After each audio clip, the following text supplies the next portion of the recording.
Lo dico? 4R 4 maiuscolo RX5 meno Q maiuscolo minuscolo W maiuscolo Q Modena maiuscolo Modena meno Y maiuscolo 4 maiuscolo RX5 maiuscolo no N maiuscolo minuscolo meno Y ok, e adesso io sto andando e il microfono non è vero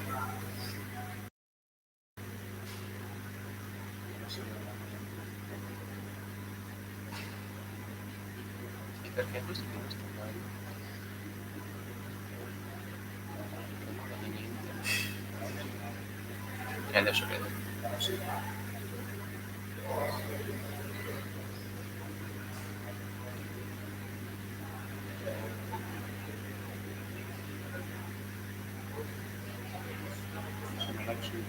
sì e posso iconizzare questo vai sì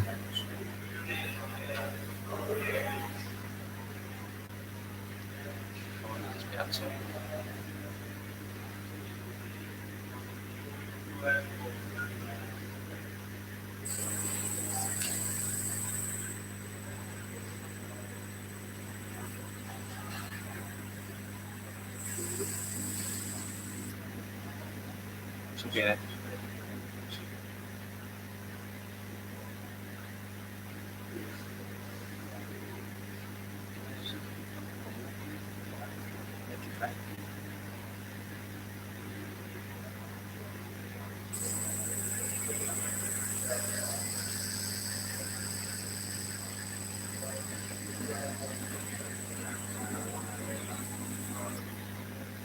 ah.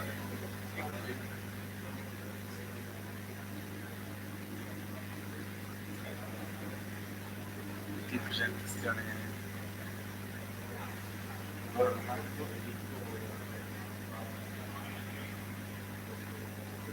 c'è adesso la persona non possiamo scrivere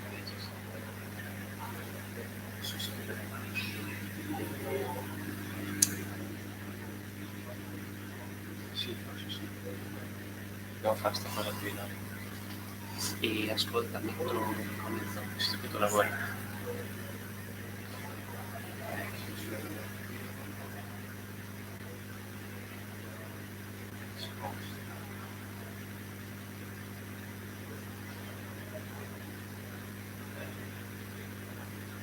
Non è forte cambiato. Puoi scaricare il mixer?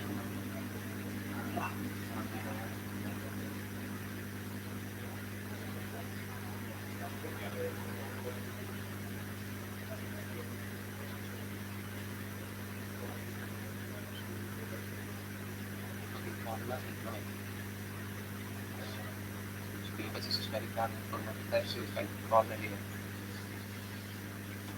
Ok. E basta tirare su un più. Posso andare a salutarmi se sei arrivato? Basta evitare qui. È tutto attivo. Come su muto l'audio. Lo metto muto. Si sente adesso.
Ok, dovrei averla mandata.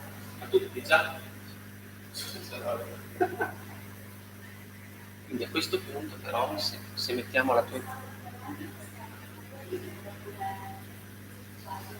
posteggiarla sul computer della pratica.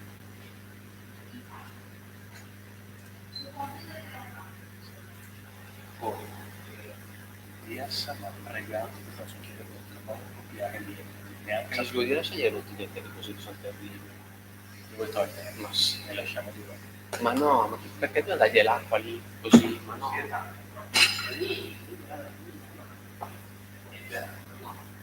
Poi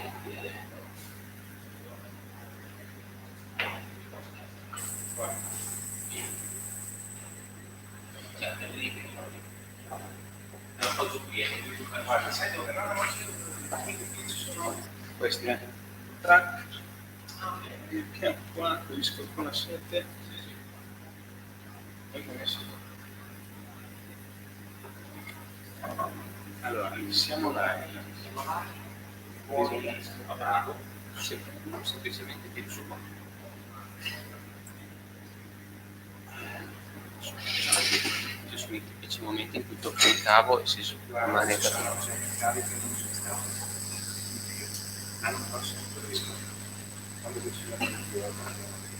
metto anche l'orologio, ma non sono capace di metterlo.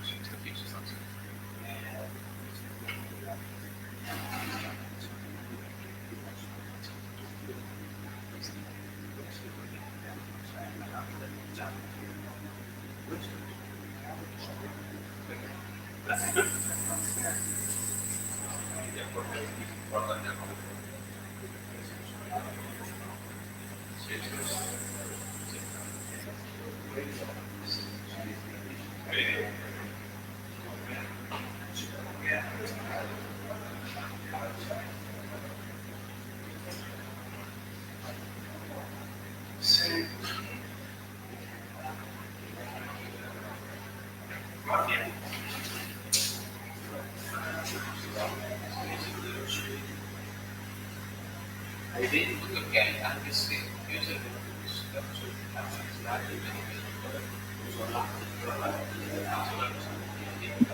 loro non usano più questo per le presentazioni.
Posso verificare facilmente.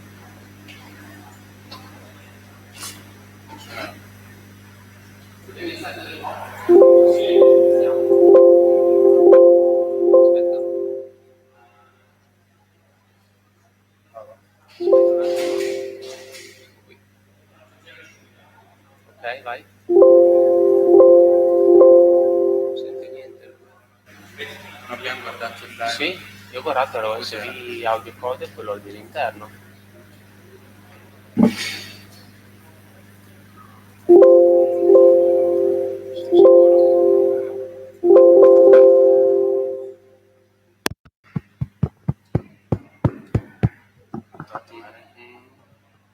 One, two, one. Si sente, si sente. 1, 2, 3. Test. Forse va aumentato un po' il volume verso la scheda esterna. Aspetta, ci penso io.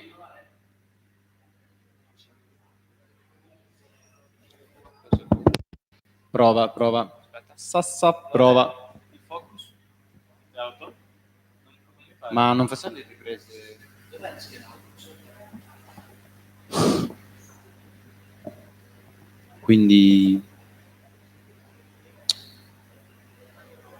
CO2 EVAR procedure.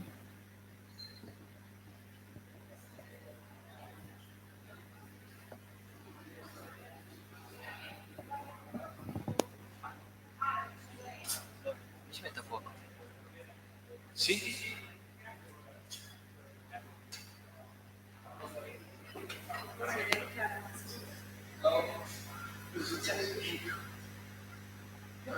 Mi racconto nello sci, magari correvo i giardini perché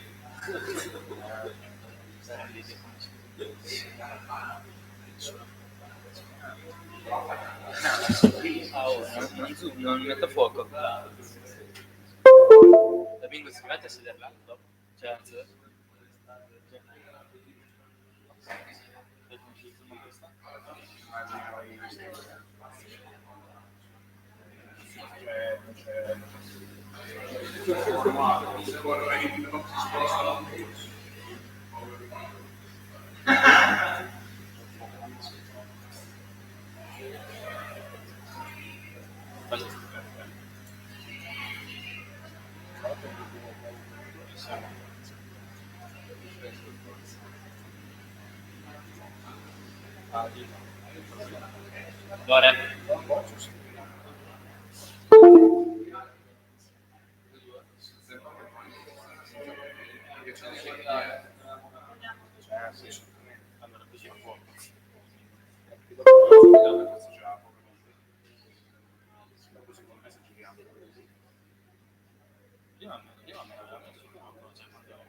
Perché è buio, ragazzi, la piattaforma. Dopo le dici? Ma se facciamo una prova. Allora, io a Paolo, però... Di chi è questa telecamera? Ma questo è quello che dobbiamo fare lo streaming, no? Mentre voi potete fuori.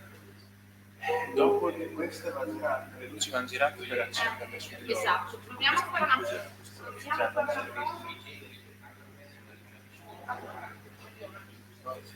Allora, la chiavetta, qual è la tua? Quella di questa.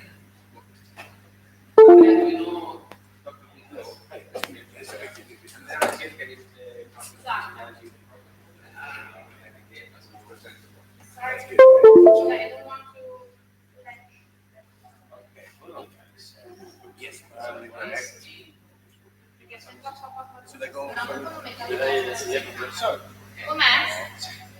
Aspetta, non hai cambiato niente.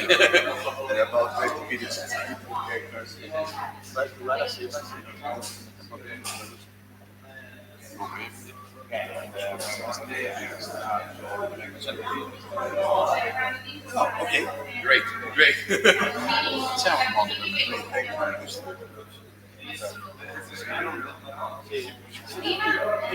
non so se lo sai, non metta fuoco, ci sarà sicuramente un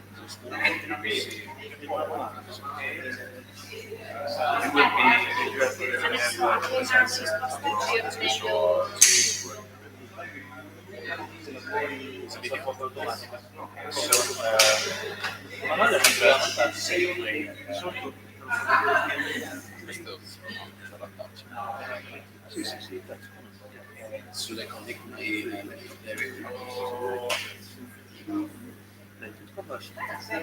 all of these videos are like this. I can use my neck here. Sheets. Do you have a VGA? Yes. Okay. We should have to try.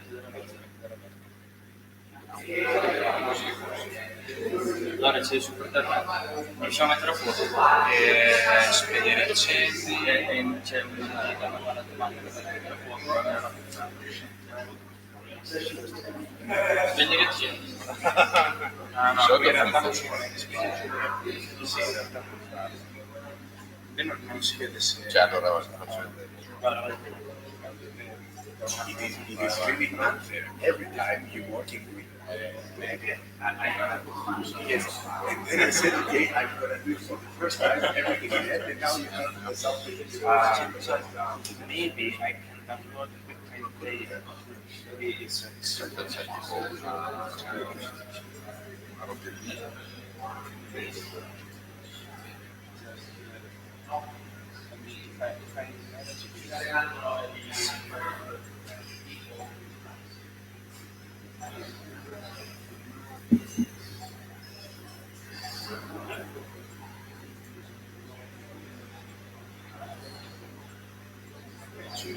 qualità di immagine.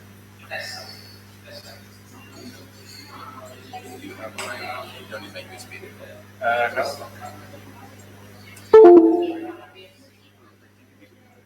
No, si può, guarda, magari già abbiamo capito. Una parte. Aspetta, adesso devo girare, se giro la luce, no? La media. Allora, No? Chiedo. Adesso appena finito. ah, ma potete spostare? Cioè, Eh? adesso tanto devo guardare come si mette a fuoco. se lo sento io, lo segno della mia camera. Ci sei. Adesso dici, Se dai il tempo. no, adesso calma, ci Poi ovviamente noi siamo per i nonni, nessuno che gira. fuoco, questo. Adesso Invece vedi poche dentro.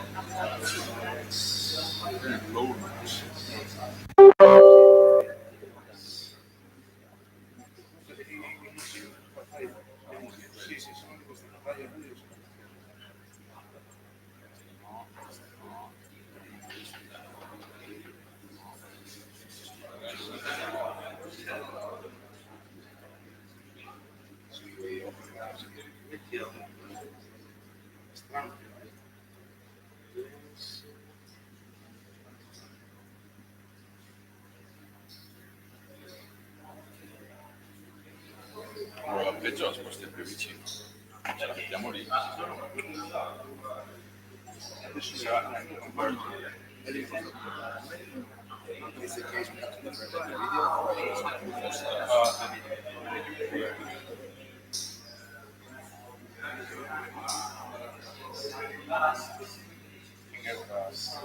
otherwise The problem is I have not this one here. okay.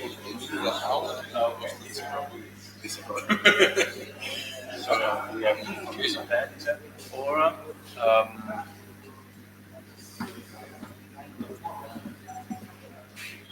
You don't have to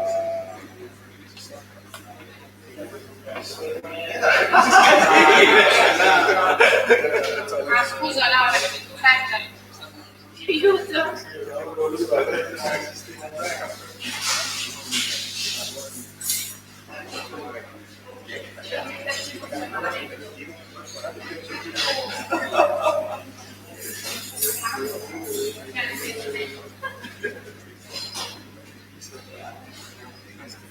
risoluzione HDMI.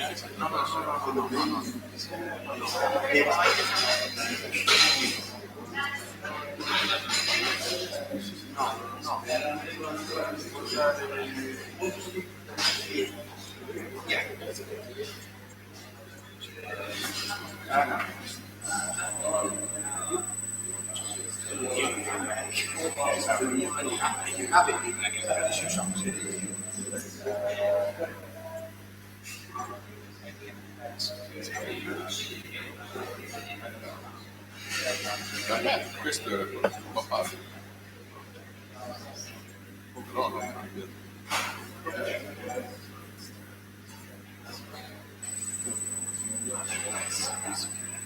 è Sì, così sì. Però troppo lontano.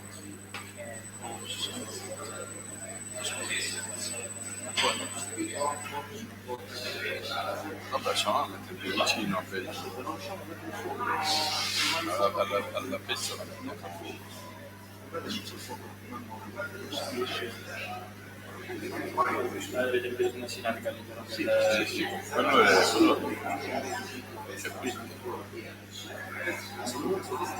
Aspetta. No, non lo so, però questo qui è 8, posso lasciare 1, se adesso la passione.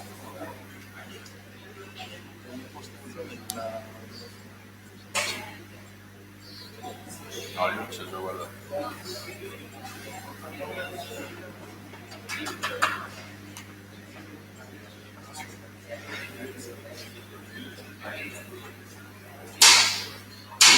Aspetta che sono così controllati.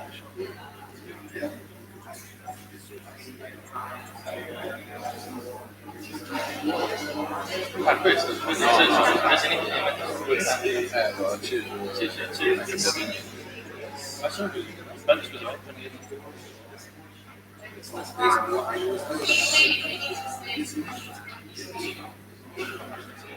Ma la questione non è di luce, è di distanza. Cioè, da vicino ma da lontano no, forse è meglio spostato.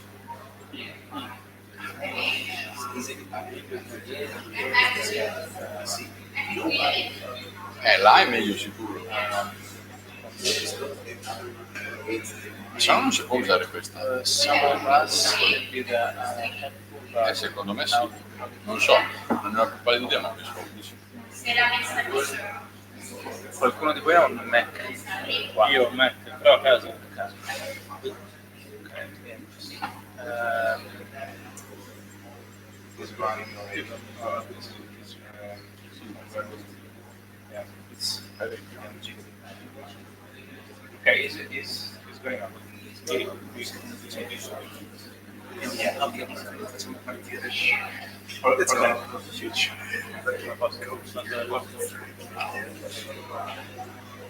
Questa è la camera. Che stiamo usando.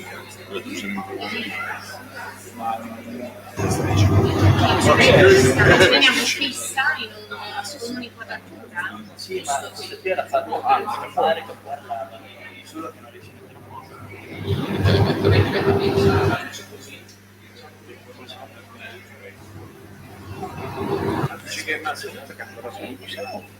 ma possiamo mettere sempre tutte le luci? No, ma non lo so.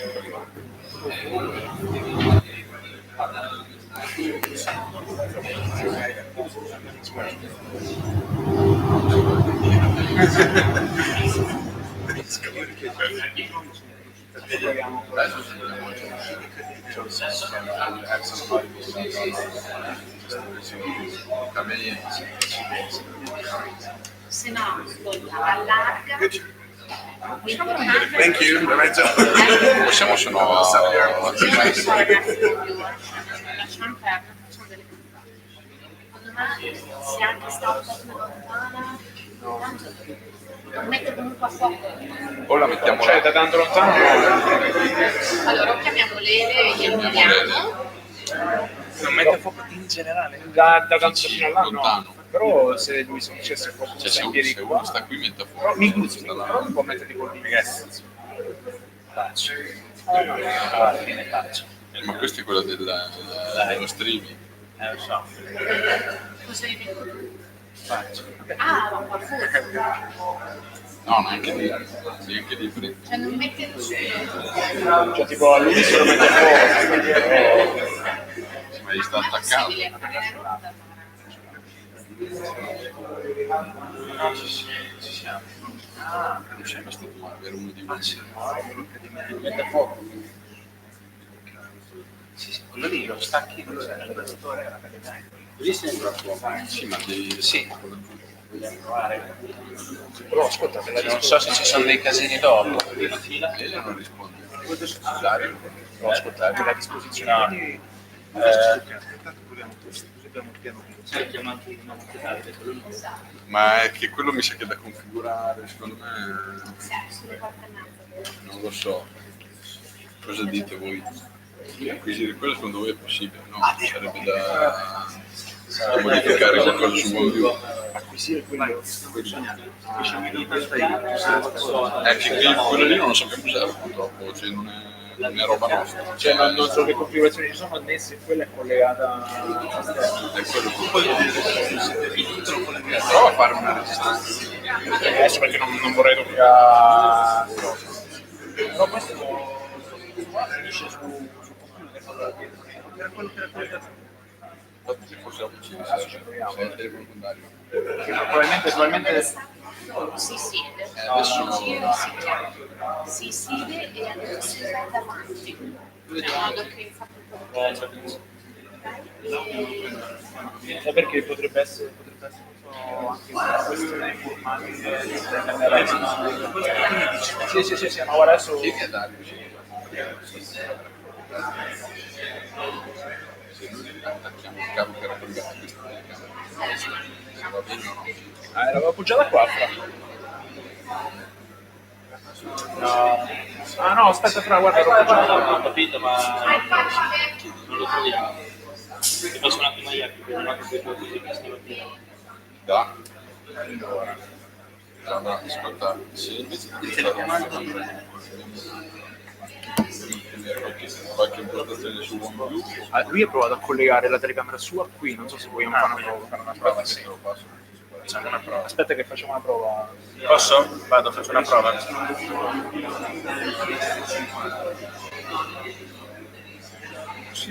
Ci siamo. No, è questa però. no, però è staccata. No, è lui. È Paolo. Sì. Ah, è Paolo. Prova a mettere a fuoco. Ok, perfetto.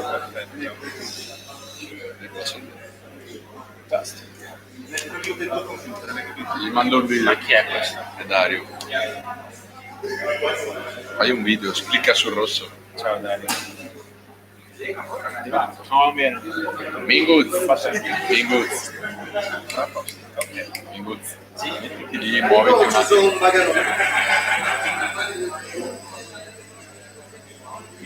Gli sto mandando il video. Da. Stiamo acquisendo la telecamera rossa. Direttamente. Guarda, business mi ha fatto convertire 1 giga di video in 2 minuti scaricandoli quel cazzo. Solo che è l'ultima volta. Lascia perdere. Sì, io ho Gian Maria con il cellulare sui commenti dal canale di Angiodroid. Luigi a questo punto sei libero. Te comunque fai dei rec. Usa la telecamera per fare dei rec. Se te non sei più collegato. Fare dei rec a cosa? Va bene, ok. Allora a posto. Giacomo, stai lì? Sì. Un nuovo microfono in caso in cui serve una domanda si sta da di qui. OneView sta registrando. OneView sta registrando. Adesso faremo parte della registrazione nel caso Sì. Quindi dove la faccio? faremo così. Va Va bene. Ciao. Devo parlarlo, ma scusa. E l'ordine che tu sappia è questo rimane o... Rimane quello, quindi mi raccomando, Ci si vede. e per le presentazioni Ascoltami.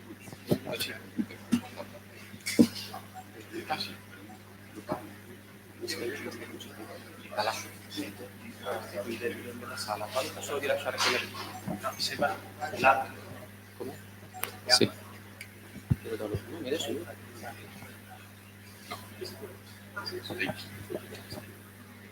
Welcome everybody here in Bologna.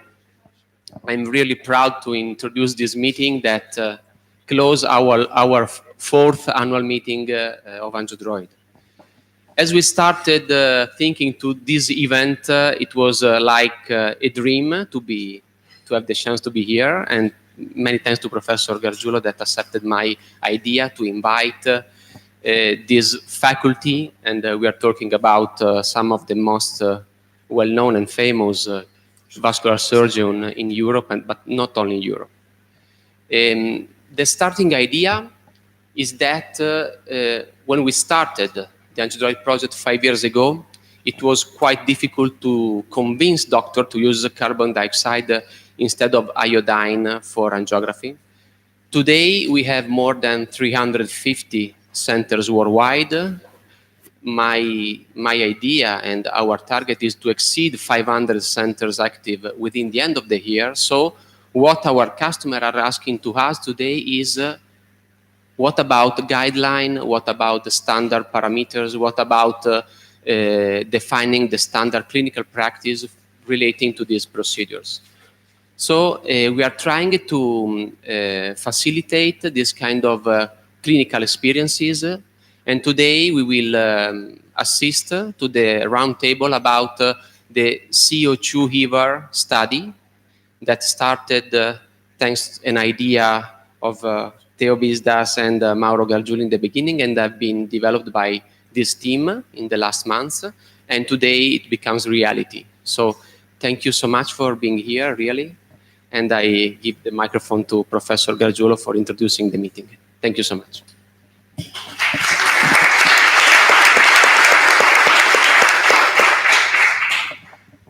Thank you, Sebastiano. It's a great pleasure for us to stay here today and in this meeting, and to support the idea of Angiodroid to use CO2 in the endovascular treatment of aortic disease.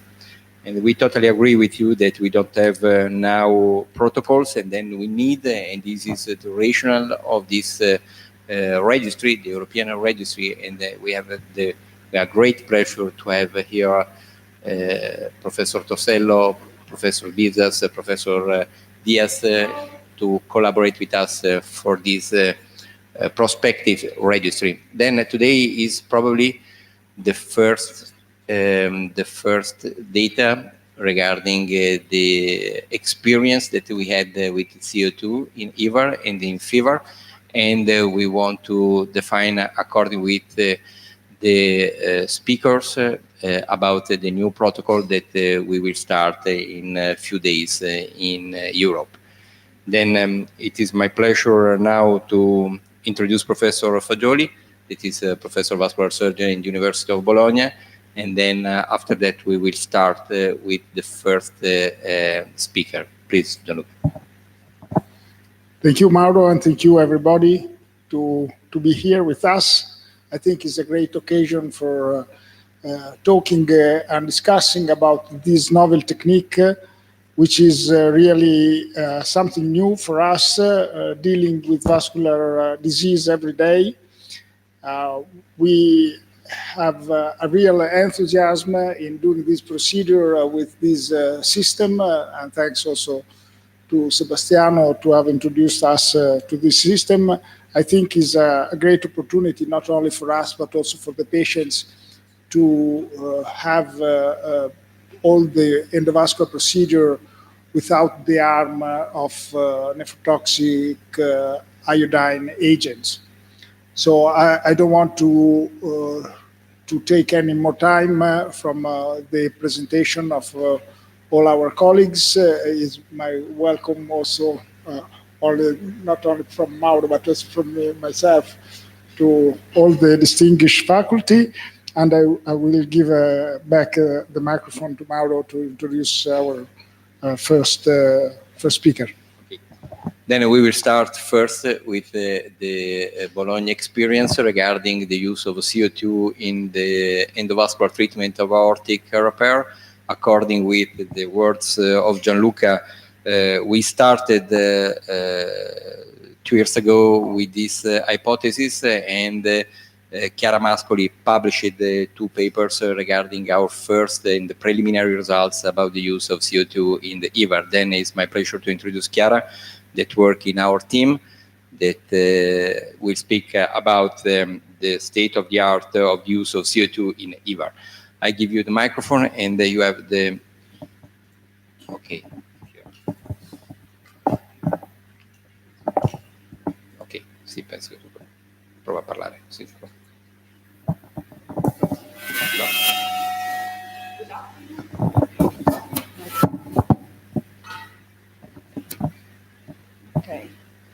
Good afternoon, everybody, and thank you for this kind invitation. Okay. In these few slides, I will show you why and how to use the CO2 for EVAR procedure, and some limits and tips and tricks for this technique. Why to use CO2 automated injection? All of you know that renal impairment is an independent predictor of mortality after open repair and EVAR, and also contrast media induced nephropathy in EVAR ranged between 2 and 16%. So from this systematic review, we know that at 1 year, the renal function deterioration is in 18% of patients after EVAR. And so it's important to produce a technique and adjuncts in order to minimize the effect of the contrast media on the renal function. All of you know that CO2 is a non-nephrogenic and non-allergenic gas, and has been published several studies in which some authors described the technique with the CO2 in EVAR procedure.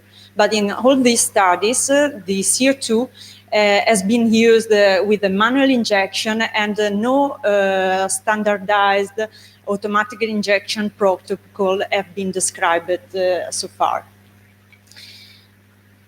And so how to use the CO2 automated injection? In a recent experience that we published last year, we described our experience with a protocol of automatic injection of CO2. And in these studies, we use the automated injector, the Angiodroid, that is an automated injection that is able to standardize the volume and the pressure of injection. And so we use a volume of 100 millimeters and a pressure of 300 millimeters of mercury. And in all patients, we inject the CO2 from the introducer, connected to the introducer. So we connect the injector, the automated injection, to a 10 French sheet, 11 millimeters of length. And in parallel, we inject also contrast media from the pigtail catheter. And also the contrast media was injected by an automated injector. In this study, we evaluate the lowest renal arteries, the visualization of the lowest renal artery at the diagnostic injection, and also the presence of the lowest renal artery and the visualization of the renal arteries at the final injection, and at the completion injection, also the presence of the hypogastric arteries and the low flow endoleaks. And in these studies, we enrolled all consecutive patients that we treated from August to December 2016, and all procedures were performed with both contrast media, iodinate contrast media, and CO2. All procedures were performed in the hybrid room, and the endpoints of our study was the visualization of the renal and hypogastric arteries, the detection of endoleaks, and the safety of CO2 standardized automated injection. What we saw was that at the diagnostic injection, the lowest renal artery was visualized in 61% of patients, and the hypogastric arteries were visualized in 100% of patients. And and we also compare patients in which the lowest renal artery was visualized and patients in which the lowest renal artery was not visualized at the diagnostic injection. And looking to the difference between those patients, what we saw that there was a significant difference in terms of AAA lumen volume. So patients in which the renal arteries, the lower renal arteries, was not visualized had a higher lumen volume of the AAA.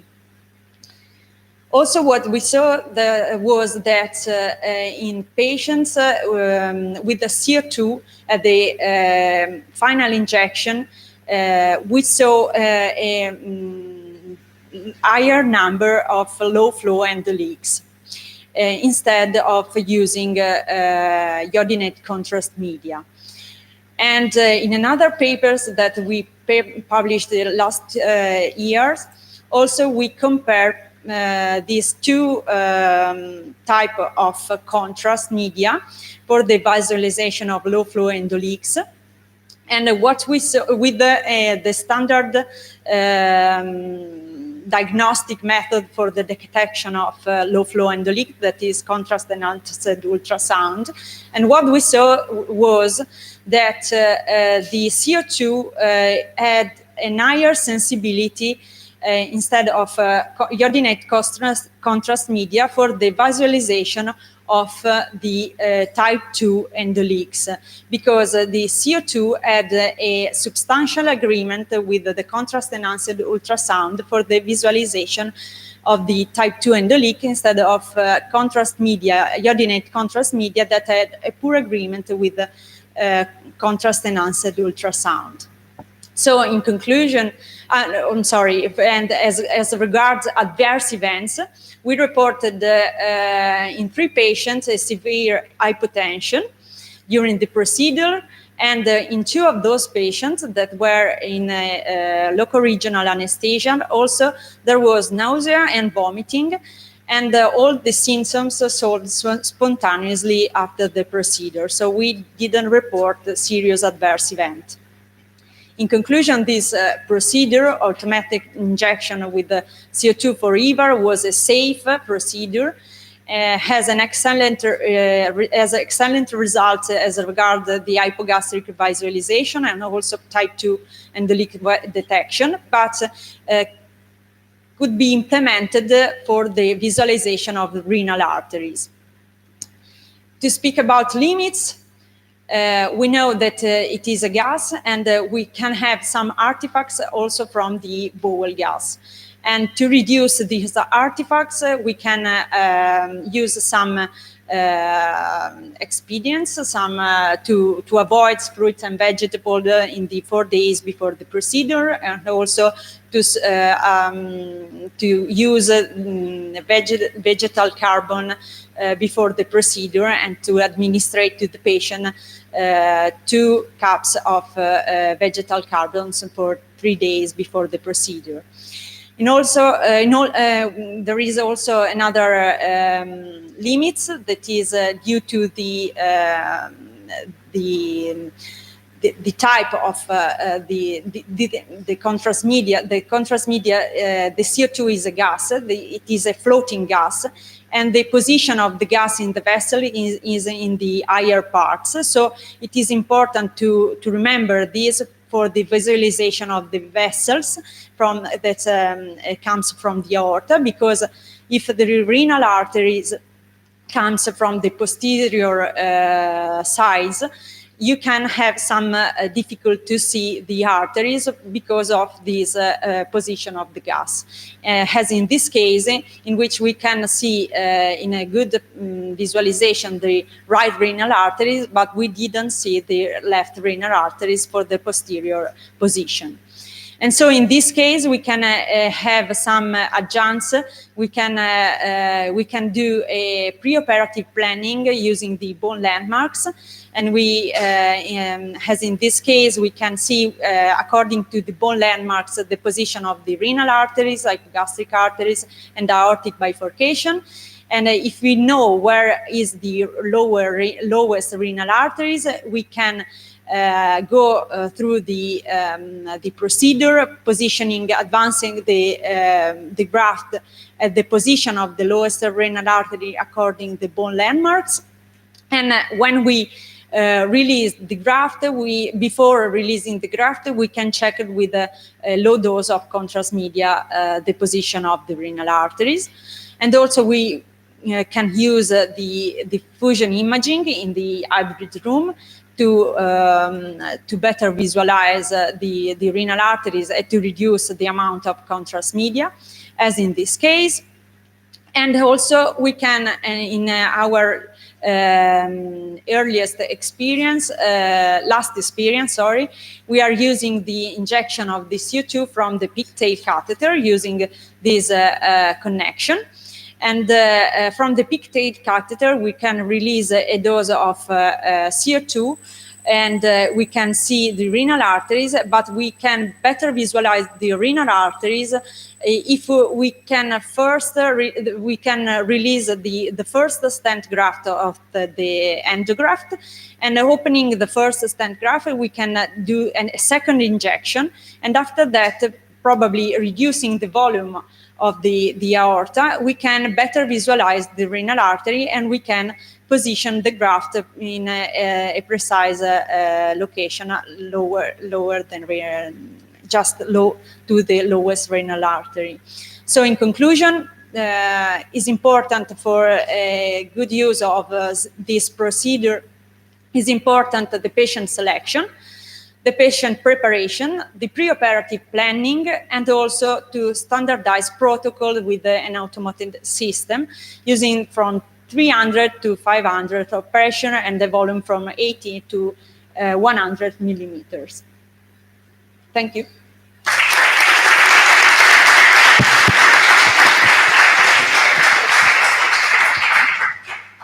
Thank you, Chiara. Together with Mauro, we thought about doing all the discussion at the end to put everything together.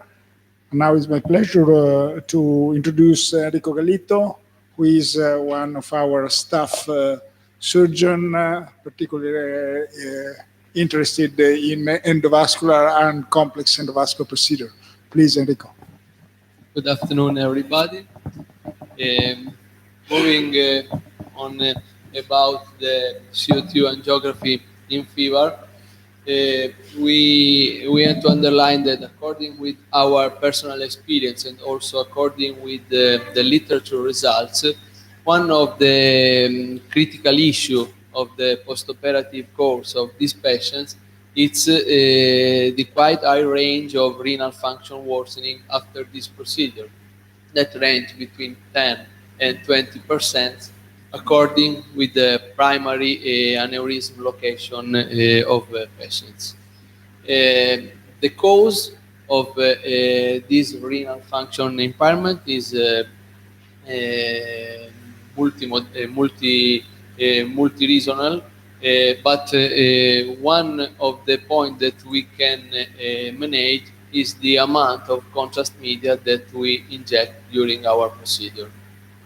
As Chiara showed before, we recently standardized the protocol for standard EVAR, and our conclusion were that this approach can be considered safe and effective with excellent visualization of hypogastric artery and type 2 endoleak, but we have to work to improve the quality of detection of renal artery. Moving in the setting of fenestrate endograft, it's important to evaluate the origin of the renal artery according with our clock position. And we have to consider that CO2 is different from iodinate contrast medium. In fact, if we iodinate contrast completely fill the lumen of the aorta, and we can detect all the target visceral vessel, we have to consider that CO2 is a gas, and it floats in the anterior portion of the aorta. So we can have some problem in the detection of renal artery that origin in the posterior portion of the aorta. Because, like in these cases, the CO2 angiography fill the anterior portion of the aneurysm, so we have an excellent detection of the superior mesenteric artery and celiac trunk artery, but sometimes we can lose the renal artery detection. Working with this advanced procedure in hybrid room, we have the fortune to use adjuncts like the vessel navigator and fusion imaging in order to perform our procedure with lower X-ray exposure and lower iodinated contrast. So our idea was the possibility to combine the advance of CO2 automated angiography and the adjunct of the vessel navigator in our hybrid room to perform fenestrated grafting. The technique is quite easy and similar with our standard protocol. For example, in these cases, we treated a juxtarenal aneurysm with a 3-fen endograft. We evaluate the origin of the celiac chunk, SMA, and the right renal artery that is in the anterior portion of the aorta. So we will able to detect these 3 vessels. And we set our fusion imaging as usually in the preoperative periods during the preparation of the patient. We mixed the information of the preoperative CT with the intraoperative fluoroscopy imaging, and we use as a diagnostic line a standard pigtail catheter that was connected with both CO2 automated angiography and the iodinated contrast medium. We usually perform our first angiography, the diagnostic angiography, in order to detect at least 1 or 2 of the 4 target visceral vessels, and in this way we can set our fusion image. We can optimize the position of our fusion imaging. The angiography are repeated during the endograft insertion, and in this way we can optimize our technique. And during the stand graft deployment, stand by stand, we can repeat the angiography and we can detect better the target visceral vessels. Also in the lateral, with the lateral projection.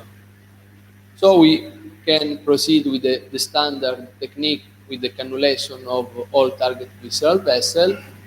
And in our practice, and this is an important point to discuss, we use the iodinated contrast media just for the selective angiography at the end of the bridging stenting in order to evaluate the absence of problem of our bridging stenting. And then after that we deployed the FEVAR module, we complete the bifurcated endograft implant using always CO2 angiography. And we usually perform the completion angiography in a multiplanar projection in anterior, posterior, and lateral view. And in our preliminary experience, in order to standardize the protocol and verify the accuracy of the technique, we always perform a double check with the iodinated contrast media in order to be sure that the procedure have no problem. With this technique, we recently report our preliminary experience that was presented at the last SBS meeting in order to compare this approach with the combination of CO2 angiography and vessel navigator with the standard protocol of iodinated contrast and vessel navigator. The study had 2 groups. One group that was collected prospectively between January and April 2018, and was the group of CO2 angiography, and a retrospective group that was selected between June and December 2017. In this setting, we enrolled only patients with juxtapararenal and type 4 thoracoabdominal aneurysm, so we avoid to use this technique in a stent type 1, 2, and 3 thoracoabdominal aneurysm, and we use this technique for 3 and 4 fenestration endograft. The endpoint were in the procedural time, the technical success, the total amount of iodinated contrast administered, the fluoroscopy time, the radiation dose, and the endoleak detection. While at the early follow-up, we evaluate the renal function worsening at 30 days and the rate of reintervention at 6 months. Overall, 45 patients were enrolled in the study, and the group of CO2 angiography consists in 15 consecutive enrolled patients. The two group of patients had similar comorbidity and preoperative characteristics. In particular, in both group of patients, we had a very high percentage of preoperative chronic renal impairment. Also, patients were similar also for the age, for the value of preoperative glomerular filtration rates, and aneurysm diameters. And also the anatomical lesions were similar between the two groups. And at the same time, also the configuration of the endograft between the two groups were similar. As regards the results, there were no difference in terms of time, fluoroscopy time, and radiation exposure. And in the CO2 group, we have a very low dose of iodinated contrast medium in comparison with patients treated with the standard protocol. And for results, we have no difference in terms of technical success, type 1, 2, and 3 endoleak detection. As regards the type 2 endoleak, also in this kind of pathology, we underline that CO2 angiography had a high sensitivity of detection of type 2 endoleak in comparison with iodinated contrast. And it was also higher than the endoleak that were detected after postoperative CT. So it's important to evaluate the real clinical pattern of this type 2 endoleak. Another important point was about the visualization of target visceral vessels. At the first angiography, the first diagnostic angiography, we were able to see all the celiac chunky SMA and only the 60% of renal artery. And interestingly, when we introduce the graft inside the aorta without its deployment, the rate of renal artery visualization was higher, and it was more higher, 83% of patients, when the first two stents of the stent graft were deployed. As regards the 30-day results, we have no difference between the two groups. We have a reduction of renal function worsening in the iodinated, in the CO2 angiography group, but in this cohort of patients, we have a very small cohort of patients, and we have a significant reduction in the creatinine increase in the group of patients treated with CO2 angiography than patients treated with iodinated contrast medium. And interestingly, patients treated with this technique had also a reduction of hospitalization in comparison with patients with iodinated contrast medium. And at 30 days and 6 months, we have no difference in TEP or intervention.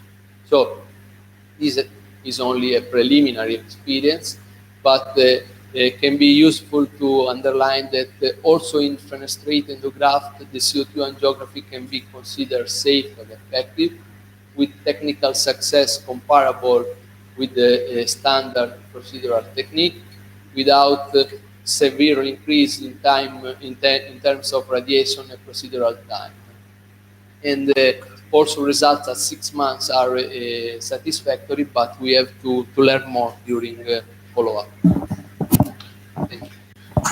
Thank you, Enrico.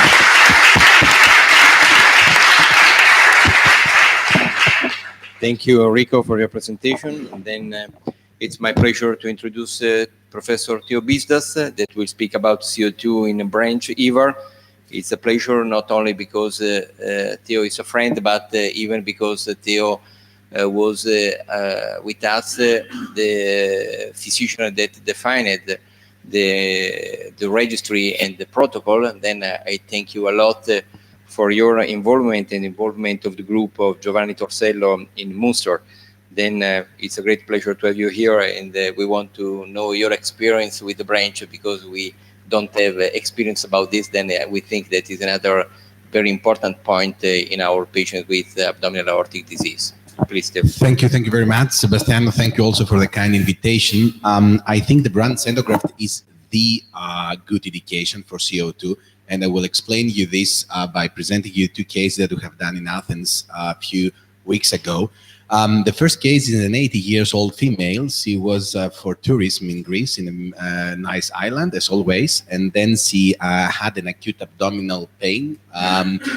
She had a coronary artery disease, very severe comorbidities. One of them was also GFR of 33. In previous surgical history, multiple operations due to spondylolisthesis. And as I said, the current symptom was acute abdominal pain.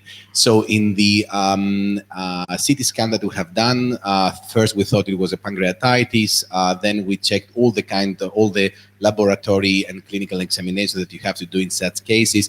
But this could not be related to any other problematic except of a well-known aneurysm that she had. This aneurysm, we had a CT scan that we had from the US because he was a US citizen, and she showed us that actually it was a 4 centimeter aneurysm, but without this kind of thrombus that you will see. She had a high-grade stenosis of right renal artery, almost occlusion of the left renal artery. You see here this kind of dissection at that level, and then a lot of thrombus inside. The morphology was changed completely compared to the examination 1 year ago. And here it is more or less like a small rupture, and this probably was the reason for this kind of pain. The common iliac arteries were good. So what we said in this case is, or what we decided to treat it endovascularly, and we thought this will be a good case for CO2 due to the GFR of 33. What we are doing, and this is more or less the Münster practice that we had, we are checking the renal function by renal scintigraphy before, in order to see if in case that we are not able to get inside the kidney, in which kidney we have to give everything to save it, at least one of them. And here you see the high-grade stenosis of the right renal artery, the occlusion of the left renal artery, the volume of the right kidney was a little bit bigger than the left one, and this was also confirmed by the renal scintigraphy, 86% in the right kidney, only 14% in the left kidney. But what we have learned also in Münster is that it is worth trying to save these kidneys if it's possible, but try to avoid very complicated operations. If you are not able, try to save at least the right kidney. This is what we have done as well. So here is the implantation of T-brands. We decided to use, according to the European Society of Cardiology guidelines, to use contrast agents less than the GFR, because we know that the acute kidney injury comes if you are using contrast agent, the amount of contrast agent that it is more than the GFR of these patients. So we try to keep the amount in less than 30 milliliter, because it was one of our first experience. Here you see the CO2, you can see the celiac trunk, very low here, the renal artery at that level. And then we implanted the T-brands. That was relatively simple. And then we went to check the common iliac artery with the hypogastric artery. You see very nice visualization. We put then the unibody from the T-brands. So we closed the groins. We gave back the flow back, gave back the perfusion to both limbs and to the hypogastric arteries to avoid any kind of paraplegia.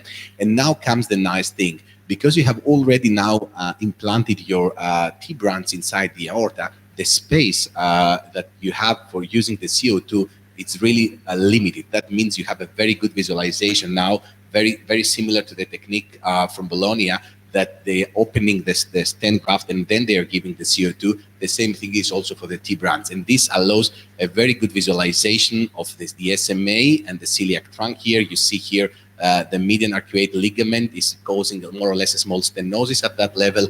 And then you can appreciate the stent graft. You see a type 1C endoleak at that level, and that is what you will have to expand the stent graft up to that level. But this is a very nice visualization. You don't need any kind of contrast agent. And here is the celiac trunk. This is the median arcuate ligament. And here, again, you can appreciate that the T-branch is really well expanded. And this gives you the CO2 that it has no place to go. It will go directly to the first open vessel. And this is the final result after putting the VBX stent graft and opening nicely or revascularized or connecting, let's say, nicely the celiac trunk. Regarding now the right renal artery, we have here a high-grade stenosis. You can appreciate here the high-grade stenosis. It was not so simple to get inside to this artery, but at the end we achieved this. And what you can see here very nicely is that, okay, everything is fine with the perfusion of the kidney, but what you can see is here this CO2 that comes outside the seat is inside the BBX, the branch is at that level, so you can still see a lot of contrast agent here. That is a type 1C end leak, and this then was really completely excluded by relining it with a Viban stent graft.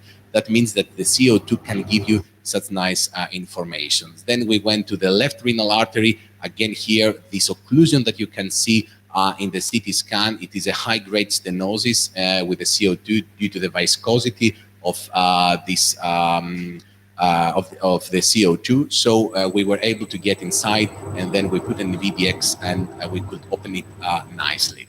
So the final angiography with CO2, we performed it with a pigtail at the level of the celiac trunk. You can see very nicely the celiac trunk, the renal artery, the SMA, and the left renal artery at that level. And then we checked it again with a contrast agent that was a 50 milliliter of contrast agent. So we gave 15 milliliter at the beginning for the first angio and 15 at the end.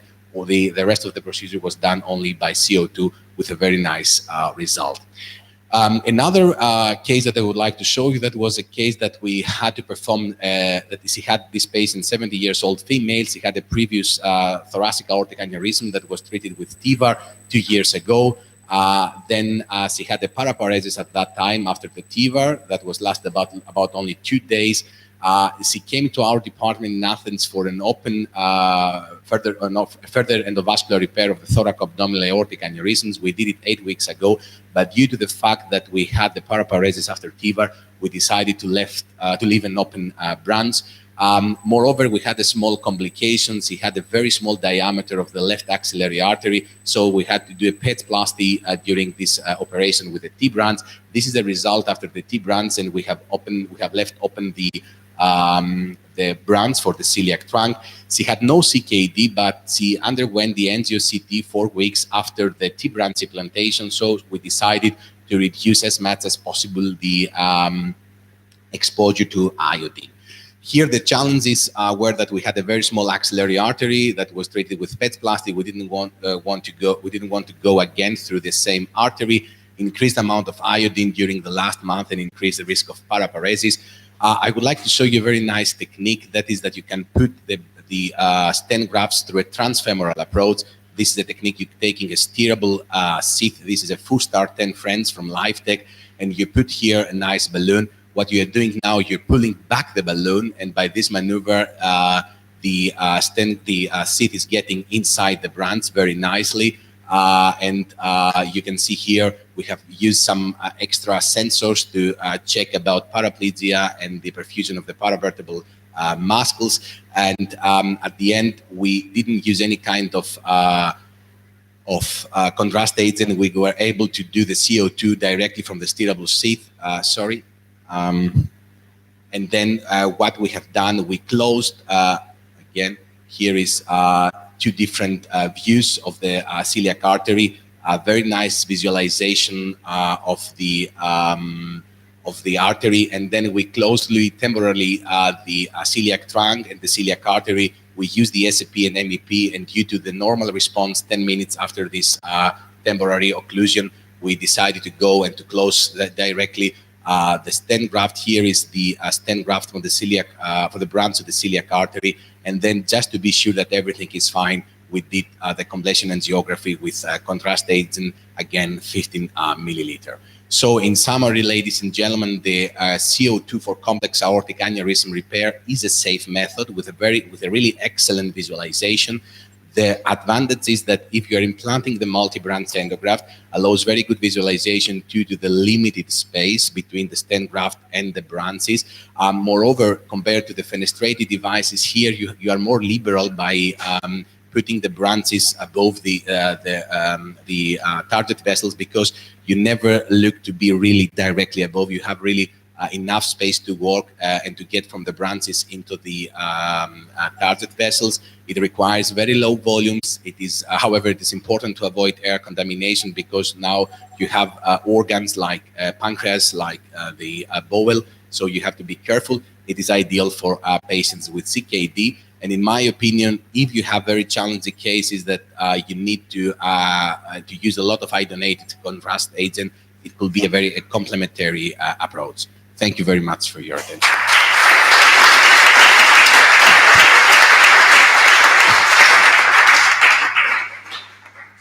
Thank you, Theo. Very interesting, very informative. And now it's time for our friend Diaz, who will talk about CO2 angiography as part of combined imaging protocol during EVAR. Please. Thank you so much for the introduction, and thanks, Angiodroid, for the invitation to be here. What we mean about this combined protocol, and Enrico had already mentioned it, was to not only use the fusion imaging, which has been one of the most studied types of imaging during EVAR, but we decreased the fluoroscopy rate from our standard before of 7.5 to actually half. We say 4, but it's actually 3.75 frames per second. And our standard before was 200 milligrams of iodine to 240. Plus, we use the CO2 for the initial fusion adjustment. And how do we do it? Well, we can do it with an angio in the aorta, and this is CO2. We tend to invert, and this is just a tradition we have because we've been using since the 90s CO2, and we always invert when we use it to get the images similar to what it was. And then before we were using 6 frames per second, and now we tend to use 2 frames per second. So there you see one of the important issues for radiation reduction. The other thing was that, as mentioned many times, you don't see the renal arteries. So what we tend to do many times is to put the catheter inside the renal artery instead and do a retrograde filling. And this was a dorsal going renal artery, and you see that you get quite a good feeling on a retrograde injection inside the renal artery. Then we take this image as a reference, and then we can adjust our fusion in this case, as you can see there before, and then we do the slight adjustment of the fusion with the markings for the target vessels. And from then on, we decided to use it to deploy the grafts and do our procedures only with fusion imaging. So when we looked at this, and this it was some years ago, we have what we call the combined protocol is the DARET A, and this is a retrospective group. And there were no difference in the technical success, but of course the contrast volume decreased quite a lot because we were using fusion imaging, and this was CO2 only for the registration, and the iodine dose, of course, it decreased even more than the volume because it was a lower concentration of contrast. So the next step was to look at the radiation exposure, and of course, since we were doing less angios, we were decreasing the fluoroscopy, the dose. The fluoroscopy time was the same. We were doing less angios, so the dose was decreasing quite a lot, and we were decreasing the fluoroscopy rate as well to decrease our own exposure. So the next question was to see how could we take it further. And what we've done was to try to use a protocol to do CO2 as much as possible. And we can do it for placing the IV clamps as shown, to do when the IBDs are already in place, or doing the IBDs, and then we started to using the automated injector, Angiodroid. Before we were doing it with manual injection, and that was the reason for the registration only, because then we have to be close to the source. And then we, in collaboration with Siemens, developed a low-dose CO2 DSA program, which is the ones you see there.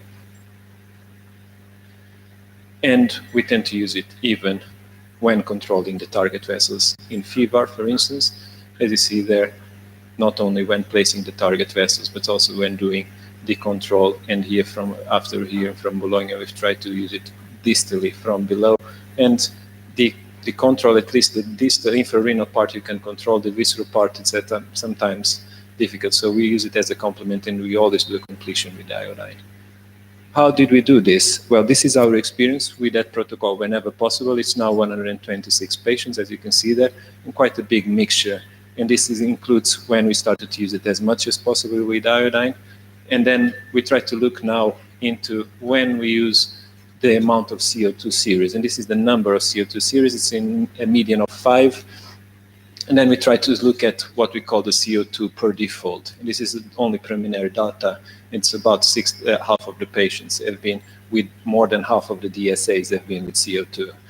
And what can we see into this? Well, if we look at this group as a whole of the 120 patients, see that the amount of contrast decreased slightly and the dose of the iodine decreased slightly. But if we look back and we look at only the half of the patient that had the CO2 as a default, you see that increasing, of course, the amount of CO2 series decreases the volume of the contrast and the iodine dose quite significantly, and the doses are quite low, as you can see there. And that was a mixture of the procedures. But more importantly, this, of course, is not a big difference. There's relatively half of the dose whenever possible. But if you look at the default, you see that we not only not increase the dose by using a lot of CO2, but we actually decrease the dose. So that was because of the extra low dose protocols. So very shortly, we think that CO2 angiography should be integrated in a combined protocol with automatic injection to avoid your own exposure, with dedicated extra low dose programs for CO2. And by this, then the CO2 angiography can be the default in EVAs of varying complexity. This seems to decrease the exposure to iodine and the radiation exposure. Thank you so much.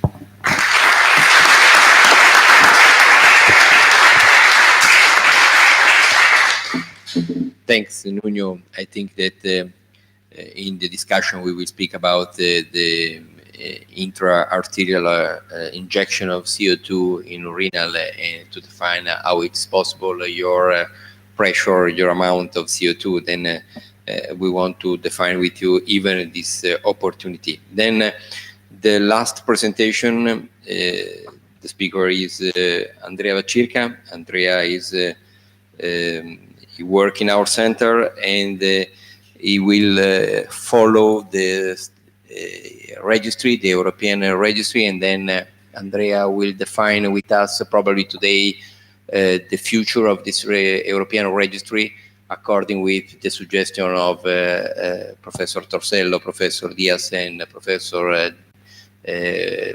Bizdas.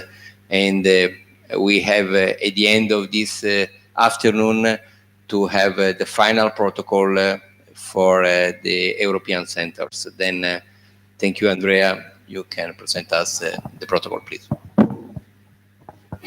Thank you very much, and good afternoon. It's a great pleasure for me to present you the CO2 EVAR study protocol. As we published in 2018, as Chiara and Enrico mentioned before, our experience about EVAR procedures performed with CO2 angiography. It's a safe procedure and allows an excellent visualization of hypogastric arteries and type 2 and the leak detection.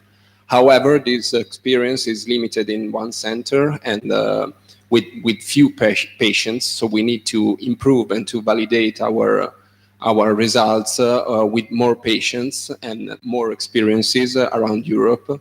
And as Chiara and Enrico told you before, we have to improve renal arteries visualization, because in our experience, we saw renal arteries in 61% of cases. So this problem is, as they said before, is related to the anterior distribution of CO2 bubbles. And so if we have an anterior renal artery, we can see it very well. In case we don't, this could be an issue. So our objective is to study image quality during the different steps of stent graft deployment in order to improve renal arteries visualization, to standardize a CO2 EVAR protocol with the final goal to achieve a zero contrast EVAR. The study is an interventional, non-pharmacological, prospective, non-randomized, It will be a multicentric study, and Bologna, the two centers of Munster, Malmo, Athens, Bordeaux, Aalst, Ourense will be involved. And if we enroll 20 patients per center, we will reach the final number of 160 patients. The inclusion criteria for patients enrollment will be adult patients, male or female, with an indication for AAA treatment, anatomically suitable for a standard EVAR treatment intended as an orthobicommon iliac endograft inside the IFU of the endograft used. And the exclusion criteria will be a severe respiratory disease and also congenital cardiac disease, as well as ruptured AAA and current participation in other interventional studies.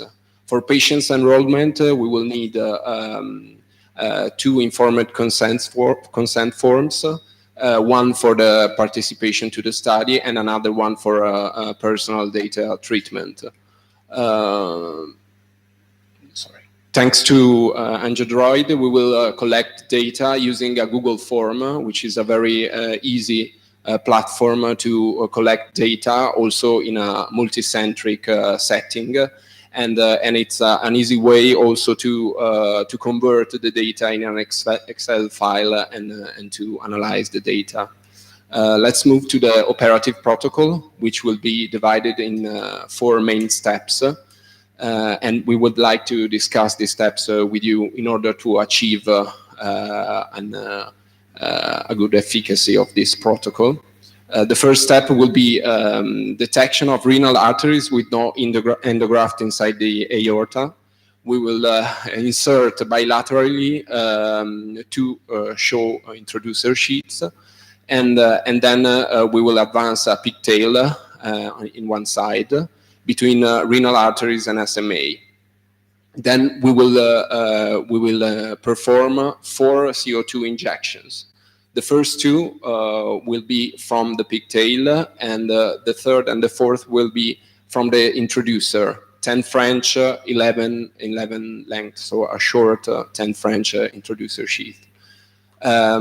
Because from our experience, we know that if we inject CO2 twice, sometimes it's better, we have a better quality of images. And also we have to decide which device is better for the first angiography between pigtail and introducer sheath. Then if we will not detect renal arteries with this first 4 injections, we will perform a Trendelenburg position, 5 degrees, and then inject again CO2. And then in case we won't see renal arteries again, we will inject CO2 from an aorta occlusive balloon with a partial inflation, so from a Reliant or Coda device. This point could be discussed together because it could be quite difficult to use it. And obviously, if we won't detect renal arteries, we will inject a small amount of iodinated contrast medium. The second step will be renal arteries detection at different steps of main body endograft deployment stages. The 0% will be endograft inserted and not deployed. 50% will be like first 2 stents deployed of the main body endograft, and 100% will be the main body deployed until the contralateral gate is open. We will perform at different stages and analyze the quality of images. The third step will be the detection of the contralateral hypogastric artery, performing another CO2 injection from contralateral introducer sheath.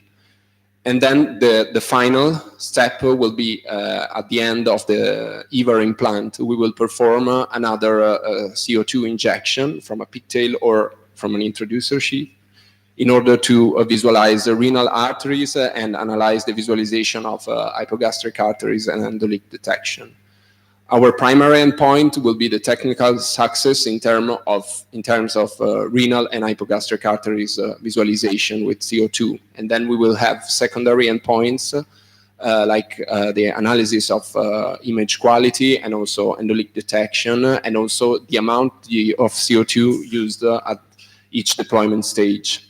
And last but not least, we will analyze the safety of the CO2 because of our preliminary experience needs to be validated in this aspect. So we will analyze the severe hypotension, pain, or gastrointestinal symptoms intraoperatively and postoperatively. And we will also analyze the renal function after the procedure and the possible allergic reaction. Thank you for your attention.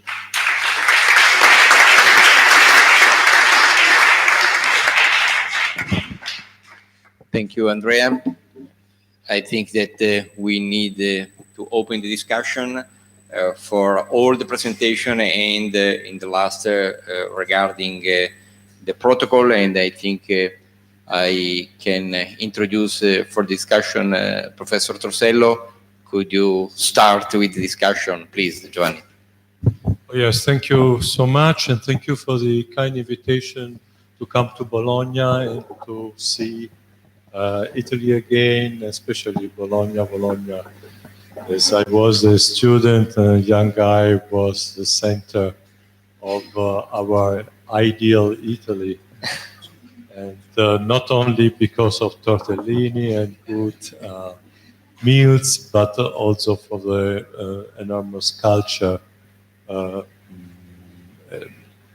in Bologna and at the University of Bologna, one of the oldest universities at all in the world. I followed very interested all the presented ideas and experience with the CO2 angiography, and I noted something, and I would like to start with Chiara's presentation. And you mentioned during the preliminary experience with this technique in EVAR, you saw some problems detecting the renal arteries. And now my question is, what was the most common failure mode identifying or not identifying the renal arteries? Was the gas in the bowel? Was the pressure giving the CO2 or other modalities? I don't know, the anatomy of the renals coming from the posterior wall. What was the common cause in this special group in the preliminary experience we had? Thank you. Probably in this experience, that is a limited experience in terms of numbers of patients, what we saw was that we have some problem with the posterior renal arteries, and another problem could be the volume of the injection. In this study, we use the same volume in all patients. 300 millimeters of mercury of pressure and 100 milliliters. You recommended 500 pressure. Yes. Is it right? And in all patients, we inject the contrast, the CO2 from the iliac sheet, a 10 French 11 millimeters length of sheet. What we are seeing, what we are observing now in the procedure that we are doing is that probably with a second injection and with the opening of the grafts and reducing the volume of the aneurysm, so the volume where the gas can go inside the vessels, is a way to better visualize the renal arteries. So probably all these things were the reason for the not visualization of the renal arteries in our studies.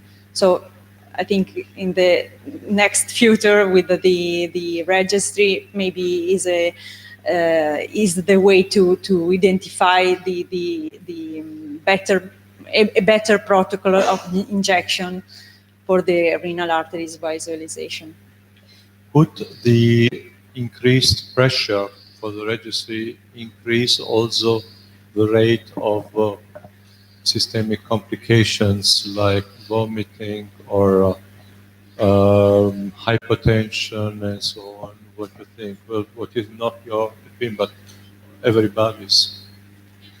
We observed in 3 cases a severe hypertension in our patients, but it solves spontaneously after a few seconds.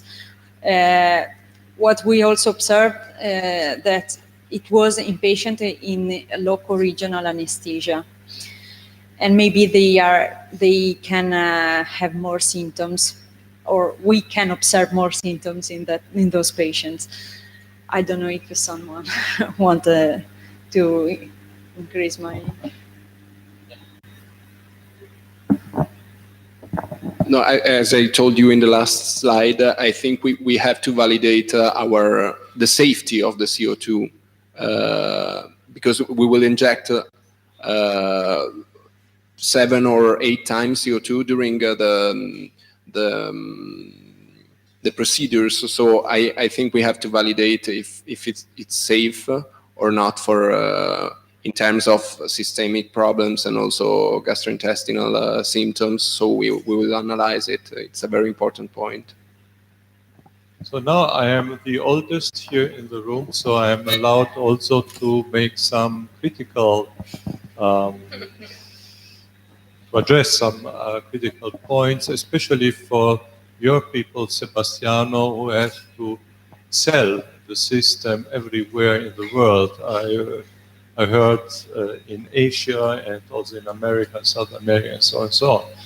And I would like to do this because I had a very traumatic experience last week in Düsseldorf. It was in German, so you couldn't catch this.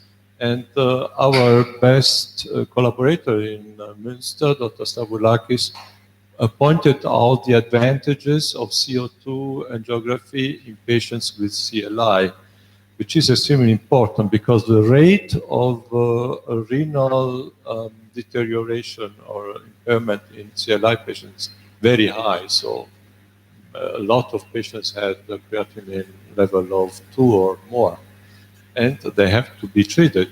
So he presented it very well, and then there was a very controversial discussion about the role of contrast media deteriorating the renal function. So some opinion leader in the room had the hypothesis that deterioration of the renal function after intervention is not due to contrast media, but is due to many, many other factors. And you mentioned the deterioration is a multifactorial cause.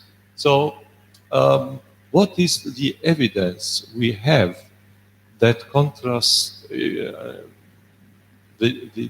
normal contrast medium which we use every day has a negative impact on renal function in patients who are treated for a disease? You showed also patients with renal insufficiency where we have to manipulate on the ostium, so with the risk of cholesterol embolism, for example, or treating patients who have a hypotensive phase during the procedure or just before, or dehydration, and so on. So I would recommend that to study the literature very well, to say, stop. We have evidence about this, and the evidence, the level of the evidence is very high. So I would like to learn by Dr. Gavito, for example, or by the other doctors in the room, what is the evidence of contrast-induced nephropathy in such patients, and if we need to study this group of patients in another way.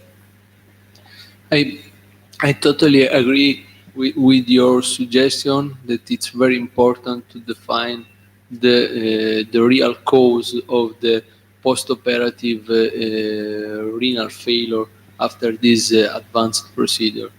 The literature result at the moment underline that the problem is multifactorial problem. There are several reasons.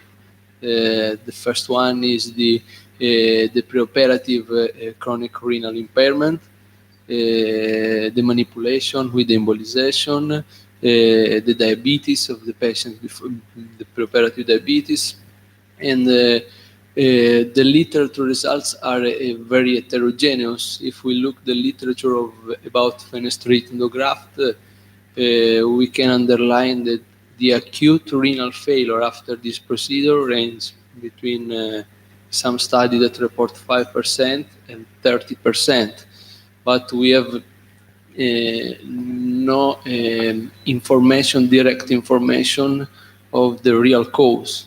There is a very recent paper published by the group of Professor Hulon in JVS in 2019 that underline that the problem of postoperative renal failure is about 23 or 29% of patients, according with the AKI definition, and the amount of milliliter of contrast used during the procedure is not associated with this problem.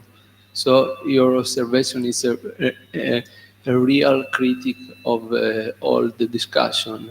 He underlined that the most important factors are the duration of the procedure in terms of minutes and the preoperative chronic renal impairment. So I totally agree with you that we have to know more about the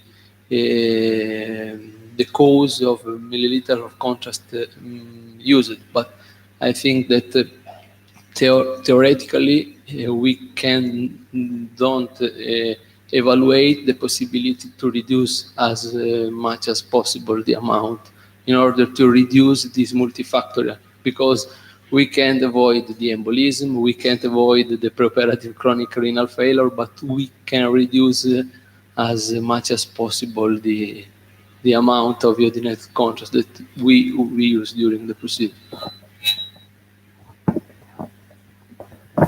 I think, Giovanni, your point is very well taken, but I think this could be also one of the main goals of our study, since if we don't see an improvement compared with the regular contrast media patient, then we can conclude what Enrico was saying, that contrast media is not related to postoperative renal impairment. Whereas if we find that using something different like CO2 instead of contrast medium, then we can put another brick on the wall of postoperative renal insufficiency. What do you think? You are completely right. This is also the point why I'm addressing this. At the end of the protocol, we have some literature about this point, which can be useful, but we have to study it very carefully. I was very surprised that for many experts, the contrast media doesn't matter. I would like to see, I don't care about it, and so on and so on. So we need to study the literature very, very good first, but also we should now discuss, perhaps too late, also why we don't have a control arm in our registry, or should we do something else? I don't know. Okay, I think that this suggestion from Professor Torselli is very important regarding the role of CO2 in the failure of renal failure in the follow-up of our patients. But the first goal is to define the technical use, the technical success of the use of CO2 in this procedure. Regarding your issue about the role of contrast medium in the evolution of renal function, we have a lot of paper published by nephrologists, and we have a different systematic review and meta-analysis regarding the role of contrast medium in the worsening of renal function and the follow-up of our patients. But I agree with you that we need two arms in probably could be the second step of our study. And I think in the same time that probably is a multi-factor disease, but we know very well that one of the main factors is the use of contrast medium according with the literature and the report that we have from the nephrologist and from the meta-analysis. Then I think that it's correct that you underline this aspect, and probably this suggestion is very important for the future to start with another arm. Or I think now we define this protocol that we don't have the possibility to change the protocol now, but could be the second step with a different primary endpoint, because this endpoint is technical success. In the next, probably we can work in another primary endpoint about this. Thank you. Thank you very much. Okay. Another point was addressed by Chiara also. It was how can we see the renal artery better than you had your preliminary experience, and you mentioned we should open the graft a bit so that if we have CO2 in place, it goes in the renal arteries and the opacification will be better. So is it, I don't know the graft used in all the centers, but I think this method can be used in almost all cases of endografting, or what do you think? So we consider the zenith.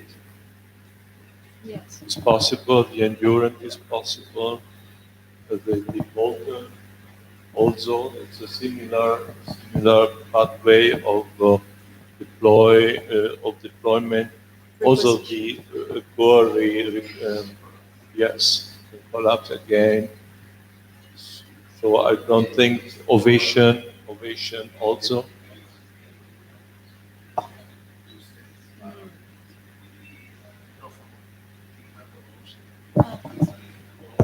I think the Altura, it is not possible. This is the stent graft that you're putting two stent grafts parallel. And I think if it comes again, the one of Endologic that was abandoned and will recome again, probably will be difficult as well.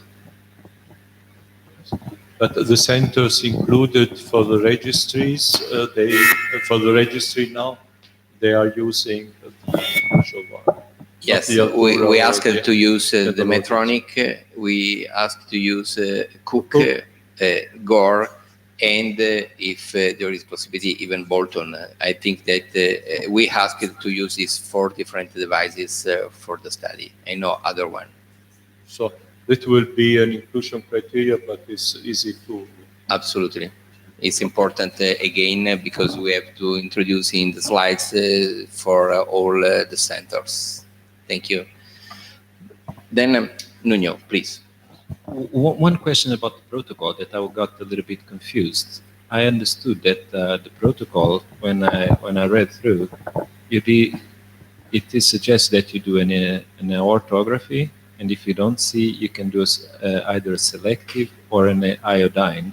But you suggest for every patient to do an orthography, then from the groins, and then from the pigtail with partially deployed. I can say that our radiophysicists with whom we work with will just stop the study because it will be too much radiation. That's what they'll say. So what's the protocol now? Isn't it that if you don't see it on the first shot, you do an iodine, if you're using fusion, you adjust your fusion, and then you do another one with the partially open graft? Or did I misunderstand when I read the protocol?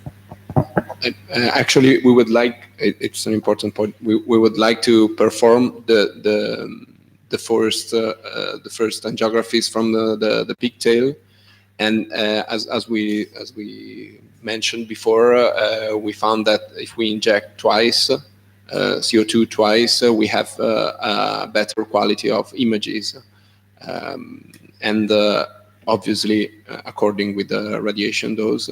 And we will have optional next steps. If we don't see renal arteries, we will perform a Trendelenburg and then another CO2 angiography. And then again, if we don't again see renal arteries, we will perform the small amount of iodinated contrast media. But yeah, I think we need to validate the CO2 use during the procedure. So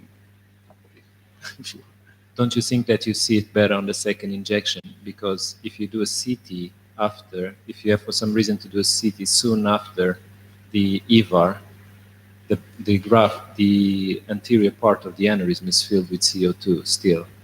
So you decrease actually the volume, the available volume of the aneurysm lumen when you do the second injection, because the first one will fill the aneurysm where there's still some buoyancy there. Yeah. So I wonder if that's not the reason for the second injection. If you do one with more volume, that would solve the problem. Yeah. Interesting. Yeah. So another point is one of the secondary endpoints is the quality of the imaging. Yeah. This is obviously cannot measure in with numbers, but it's a subjective method. So have you considered also to have to collect the image in a core lab? Do we have a core lab for this?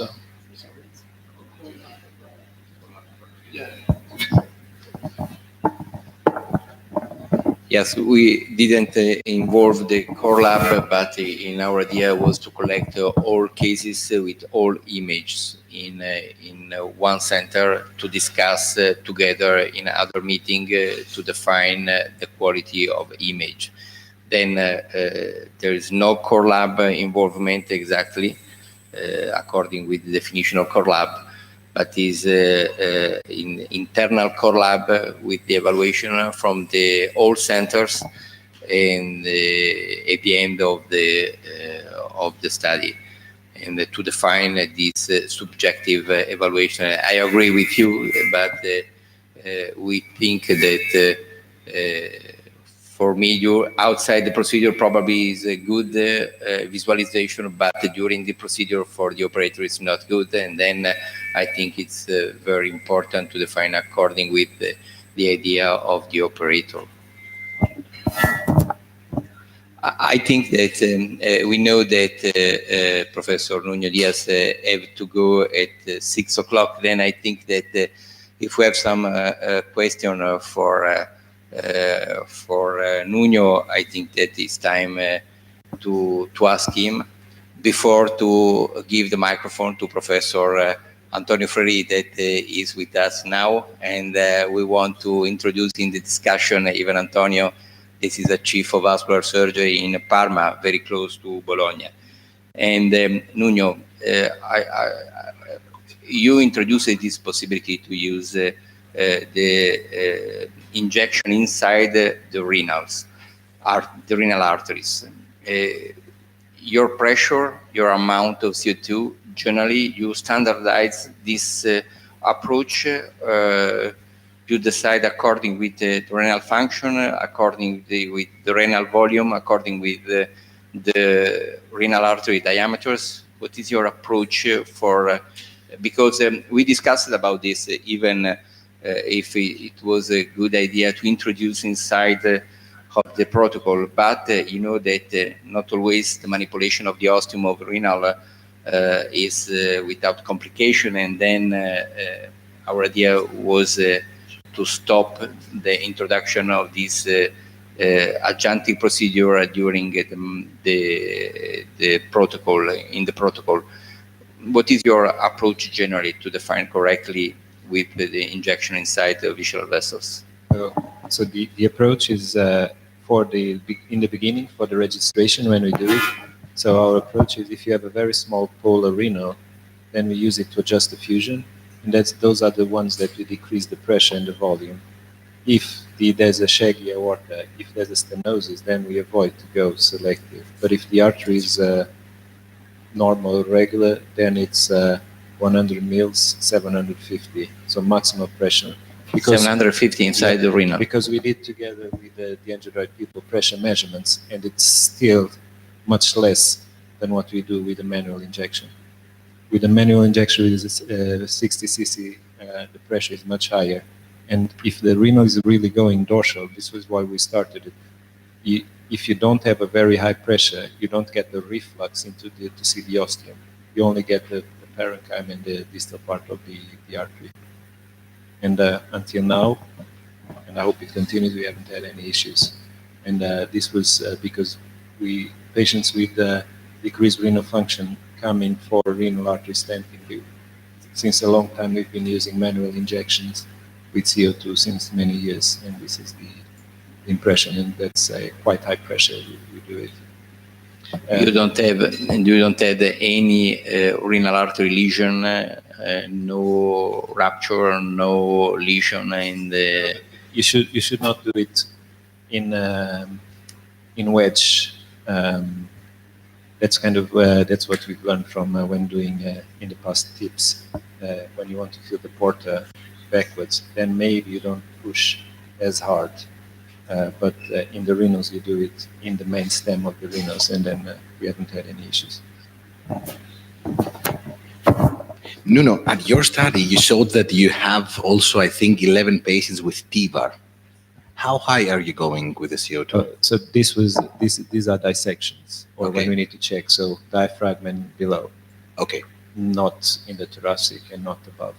Okay. And okay, I'm ready.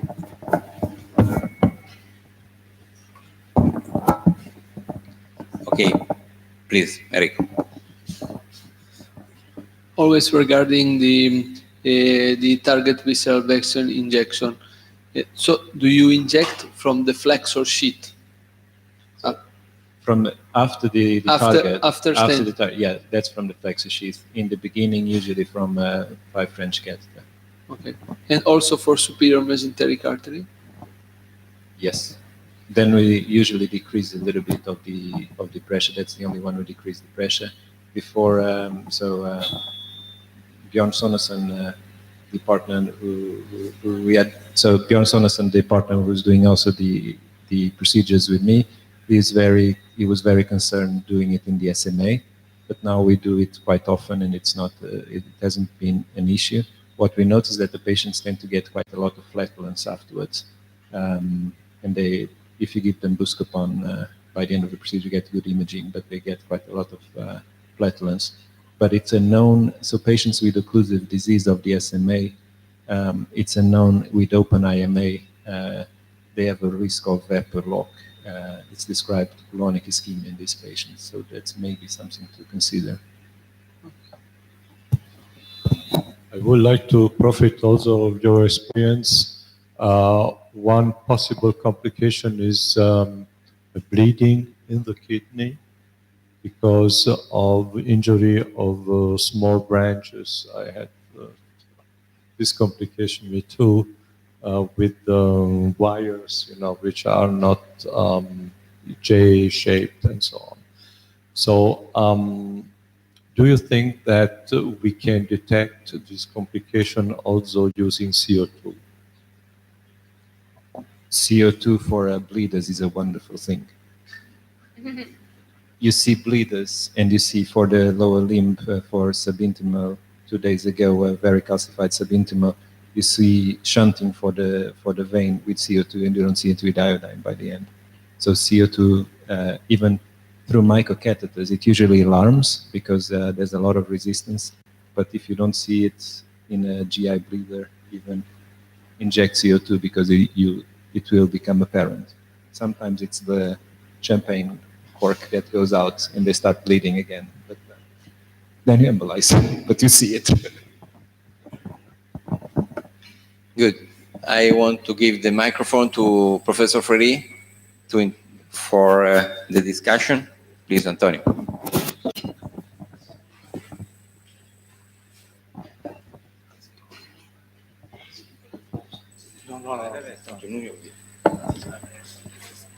Ciao Giovanni. Thank you very much, Mauro. Good afternoon to all the friends at the podium. Unfortunately, my experience with CO2 is very limited because Bologna is a very rich city and Parma is a very poor city, so I have some problem with my budget and I have to discuss for every EVAR that or complex endovascular treatment that I have to do. I have some questions. The first one is probably for the not only for the physician but also for the engineers. If the I would like to know if the cardiac output, I mean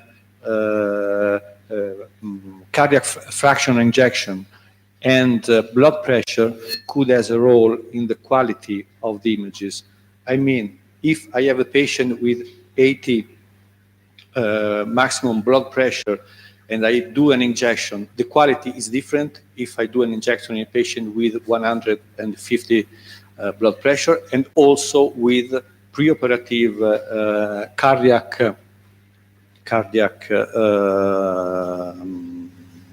echography.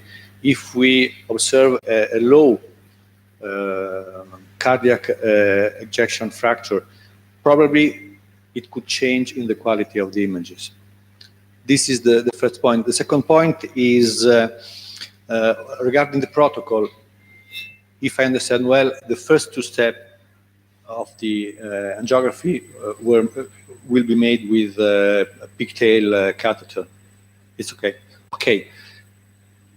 Do you think that it could be a different quality of images if you use, for example, a 6 French long sheet positioned between the SMA and the renal artery, because the quantity of CO2 probably it could be different. And the third question is for Chiara regarding the opportunity to have a very good images on type 2 endoleaks during the procedure, at the end of the procedure. Do you think that this characteristic of CO2 injection could help us to embolize the sac, to embolize the sac during the procedure of standard liver implantation? Thank you.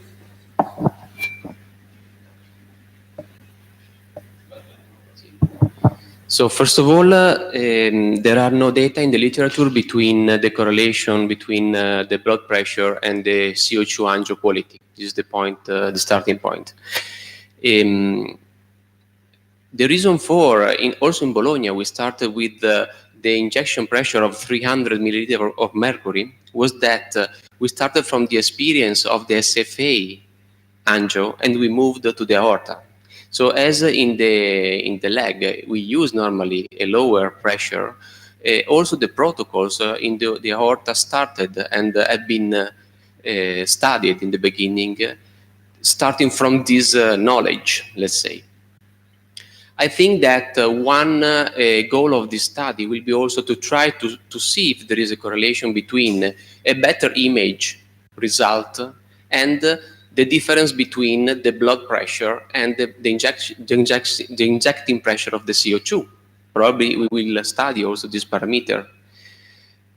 Again, we know that in order to fill an artery with the gas, we have to win the pressure of the artery with an either pressure of the gas. So all the times that we have the chance to use an either pressure for the gas, filling the artery is easiest. So we have this background on the field, let's say, And I'm sure that this study will give to us some confirmation, some final confirmation in order to give a response also to this question. About the next question, I think that I have to give you the microphone. Thank you. I will quickly answer to your question.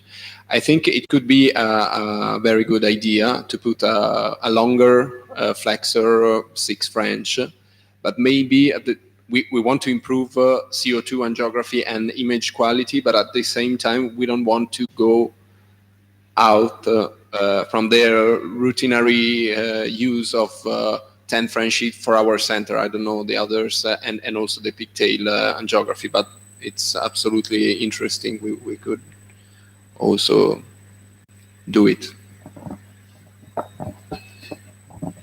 As regarded the type 2 endoleak, what we saw in the study was that there is a high sensibility for type 2 endoleak, but also that probably there are some also false positive with the CO2, because the diffusion of the gas is is easier than the contrast media for the viscosity of the iodinate contrast media.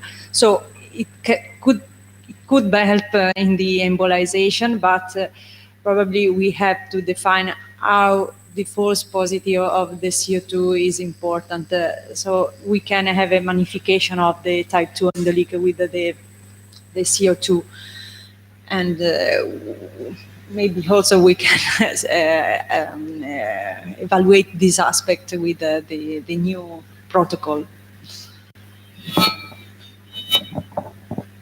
I have a question for Theo regarding the use of CO2 in the T branch. Your suggestion regarding the position of the pigtail during the injection, and when you think it is important to make an injection during the deployment of the stent graft, when you deployed all the 4 branches or before the 4 branches, from these 2 cases, your experience? So if you want to avoid any kind of contrast agent, what you can do, because when you're planning a T-branch, at least my way of doing is I'm always looking where I'm going to open the renal branches. And in the majority of the cases, the renal branches, you have to open them at the origin of the SMA, in the majority of the cases. So what you can do is, if you want to avoid any kind of contrast agent, you can pre-catheterize the SMA and just open the renal branches at the level of the catheter, so you don't need any kind of contrast agent at that level. If you still have the opportunity to use contrast agent and you want to avoid any kind of pre-catheterization, you can do the first angio before opening the T-branch. Then you will open the T-branch at the level that you want by keeping the pigtail from the transaxillary approach at the level of the SMA, just to be sure that you know, okay, the pigtail is at the right level, I'm going to open the branches at that level. So at least during the implantation, you have to find a point where to open your renal branches. And then you are pretty sure that you are on the right side and you don't need any kind of contrast agent furthermore by opening the T-branch. The only repeat angio is to find the hypogastric artery, you have to find the bifurcation for the unibody, so you need a check, but again, in that case, you can go with a pigtail crossover. So if you have a little bit of good imagination and fantasy, you will find several ways to avoid contrast agent. We had the contrast agent, we need to be quick and safe. So you need actually 3 steps. The first one is to identify the SMA in the renal arteries. That is 2 angiographies in different views. Then to find the bifurcations, and then you need a repeat angio for both hypogastric arteries. That's the way.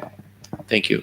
And now we don't have Nuno here, but your idea about the use of CO2 directly inside of visceral vessels? Yes. So what we have seen was actually that, let's say again, what we know from the literature was that there are 2 case reports of massive bowel necrosis with CO2 if the inferior mesenteric artery is closed. In both cases, the inferior mesenteric artery was closed. So I think if you have done a very good calibration, so you have really removed the any air from the sheath inside the aneurysms, and you're getting safely inside the visceral vessels, you will not have any problem, any issue. Some diarrhea probably at the acute postoperative course. What we have seen in one patient was that she had a small increase of amylase due to a small pancreatitis, and we think that this could be related to the CO2. But this is something that we have to further identify. Okay, thank you. And what do you think, Giovanni and Theo, regarding the use of the double injection of the CO2 in the protocol? You think it's correct to use? Because we saw in our experience, but we didn't collect data about this, that after the first injection, if you use another one immediately after, you can increase the evaluation and the possibility to see renal arteries even in case of posterior ostium, the ostium of the posterior segment of the aorta. You think that it's correct to use this for the protocol, because we needed to have the standardization of the protocol in all centers? Well, we are speaking about standardization. If you speak about standard, we have to do all these steps, increasing the radiation exposure, increasing the risk connected with every injection. So if you make it facultative, means if you don't see by the first or second injection, you are able to repeat it without during the protocol. So I would accept. Otherwise, if we do it standardized, to make it 4 times, only to be sure, that will be difficult also for the ethical committee to accept. Because we increase the exposure, the radiation exposure, and also the risk for the patient. Then you prefer that it will be facultative? Yes, and you think it's correct for the... makes this, the things easy, yeah. Okay, and then you think it's correct for the collection of data to use the facultative approach to this modality of injection? Yes, also because you have information what to recommend later on to do. And based on the registry, you can say, you know, you should repeat this way with the sheet inside and so on and so on. Otherwise, repeating the imaging with the sheet is outside our way to treat patients. Theo. Well, I think that we have a little bit to change the recommendation to the physicians. By means, if the first angiography is enough for the eyes of each surgeon to start using the stent graft or to open the stent graft, it's enough. You don't need to see the high quality at that level. You need to see the high quality when you have the markers and you want to put the markers below the lowest renal. So I think the second step can be, let's say, it can be used if the physician is not feeling very well and comfortable. If he's feeling comfortable with what he has seen or she has seen, then he can start go directly with the second step. Okay, okay. This is a very important point, I think, because the radiation is very important, the amount of CO2 is very important, and we can define this for the protocol, okay. Because you will provide a false high technical failure, which may not play an important role on the final outcome. No. Okay, thanks a lot. You have a question from the floor? Sorry, we have a question from Dr. Giuliano Cunen from Brazil, and he's asking if carbon dioxide angiography can be used in treatment of the May-Turner syndromes. Wow. Okay, we can write yes. Okay, it's quite simple. He has to do a very good ultrasound of the heart and transesophageal, and then maybe yes. Okay, we don't have experience, then we don't know exactly. For the future, probably we can evaluate even in the venous problem, but now. May I ask something? I find it very interesting. I saw a very interesting finding in your study about figure. And I don't know if you can see the presentation again. You showed that the dose area product with the CO2 was 122 quadrat microgray compared to 800 with contrast with iodine. I don't understand, sorry. The dose area product. The dose? Area product. Yes. That is how much radiation you have used. Yes. It was 122 for CO2, 800. It was statistically not significant, probably to the small groups, but it is a big difference, 122 to 800. Yeah. Can you explain it? Is this the CO2 that makes a difference? I think that also in the procedure with CO2, maybe we performed more DSA angiography during the endograft deployment, so it could be an explication. But more DSA, it means higher dose area product, but you show lower in the CO2. Yes. So you have not explained. Can you show the presentation, because it's a really big difference.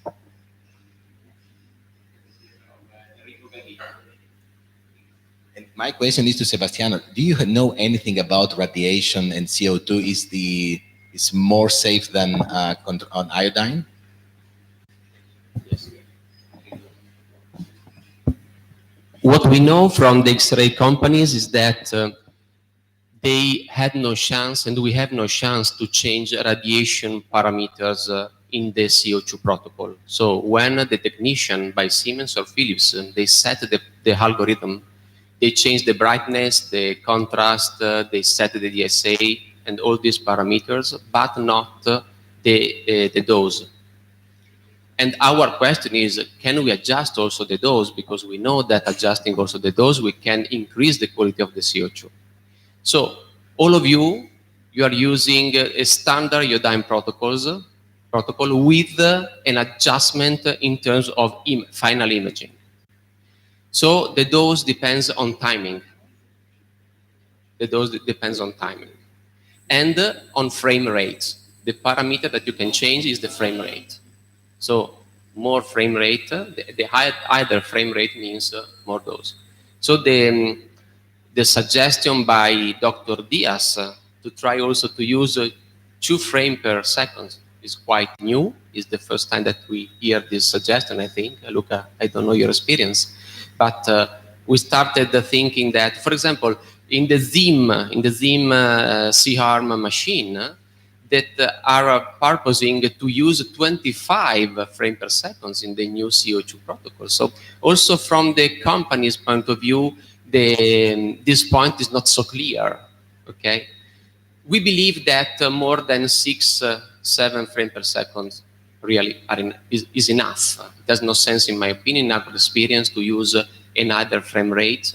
But in some protocols by also Siemens, in the even flow by Siemens, they try to set another frame rate, but with no relevant positive results, in my opinion.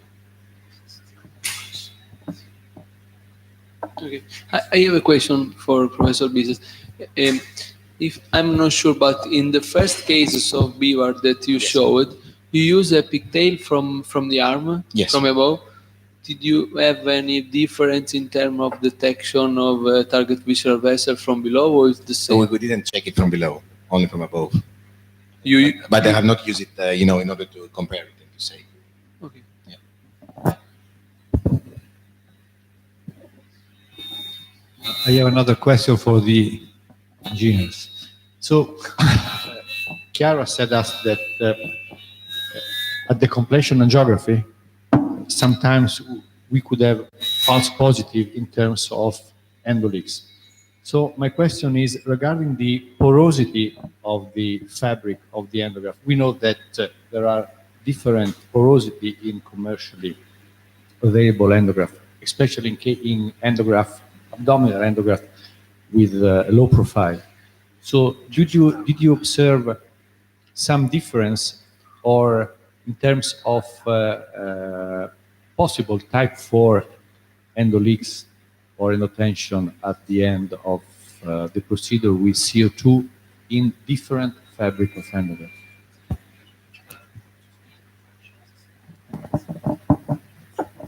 Everybody, I'm Luca from Angiodroid. Okay. Again, this is a very smart question. For what I can see, for what we have seen at the moment, the literature report just one case of one EVAR made with one endograft specific, in which with the CO2 they have found an endoleak type 4 that was not reported with the iodine. But this is just one study with one endograft. Obviously, all around the world they have done many EVAR all the days. And also today we have seen a very interesting presentation from our partner in Spain with Dr. Nilo Mosquera, that unfortunately wasn't here today because of some problem with the hospital activity. He has a very good experience in terms of endoleaks detections, and he showed us that even with the carbon dioxide we can have a good feedback even for the detection not only of endoleak type 2 but also from endoleak type 3 and endoleak type 4. So I think it could be really interesting also to have a discussion with your colleague Nilo Mosquera, because obviously the experience that he has is much higher than mine. Yes, there's a publication that talks about these critical case, but again, it was just one procedure. And a correct question, could I ask you if it was in-graft endograft? What? The endograft was an in-graft endograft, do you remember? The kind of the Yes. endograft. Well, yes, I remember the kind. I can tell you, if I well remember, it was an endurant. I think that we can have probably answer about this if we will use a different type of the endograft, like PTFA endograft or Dacron endograft. We can evaluate the difference between the two type of endograft, for example, in our collection of data in the study, in prospective study. Yeah. Do you have any question from the floor?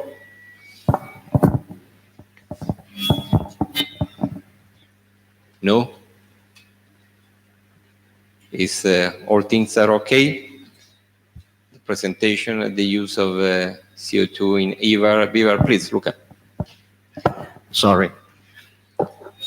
You know, I'm very curious, so we had talked about the radiation. That it's very important, obviously, to decrease. Sebastiano has already explained us that by decreasing the frame rate, we can strongly decrease the amount of the radiation effect. Another question is, usually, for the experience that I had, I've seen that many times when you perform an EVAR procedure, you tend first to like put the pigtail and make an injection. My question was, it's not possible to make the first injection with the device already inserted in. Okay, just put here, not in the right position, and make the injection during this phase, because the experience that I have obviously is not like yours, but for what I've seen, usually there's a first injection with the pigtail, and then you come up with the endograft, and then you do another injection. I mean, in different experience all around the countries, then maybe every country, every department has got the different way of working. So, if you have good images, if you know, because you have a good recipient, you know that the renal arteries are normal position and so on, and you are an experienced surgeon, obviously you can go with the endograft first and then make your first endo. But the point is, your point is to open first a bit so that you have more contrast of the renal arteries. I understand, right? We were talking about the possibility to make different injections when the endograph is partially released, right? So this, I think, is in order to reduce the lumen of the aorta. So maybe it's not a big difference, but I was thinking by using a catheter and then by introducing the device without deploying the aorta, the device is obviously is bigger than a catheter. So we make a kind of we reduce the lumen of the aorta, and so maybe this could be also a suggestion to consider. Maybe it would be easier to detect. The point is that you could do this, in my opinion, but you should probably deploy the first part of the endostent high enough that to pull down, it's not very dangerous, but you cannot go inside the aorta after, if you realize that you lose some neck. So I wouldn't recommend this. By inserting the device without opening it a little bit, with just yeah, with without the device. opening it's no problem. But you don't have advantage. You have the advantage only if you open partially the first stent. Thank you for the question. I think it's very interesting. It's very interesting because we obviously can do this kind. We can miss, I mean, the step number one, but I think we need to compare the image quality between the first step. So we don't have anything inside the aorta, we can say, and another image with the endograft inside the aorta. I think we will at the end of the study we can conclude, okay, we don't need a first angiography, but maybe for the study we need to compare the two. If can I add another important point to this explanation of Andrea, and then you look at generally work in high volume centers, but not all are high volume centers. And then in the majority of centers, the physician give the CT of the CT in the hands of the rep of the industry, and they receive the endograft. They don't use to evaluate the CT preoperatively. They don't have an idea where are the renal arteries before the treatment, and then they need to start with the pigtail angiography for the first step to define exactly the proximal landing zone. Then I think that in our study we need to have information not only for the high-level centers or high volume centers, but we need to make information even for all centers that can use EVAR, can treat patients with AAA with EVAR.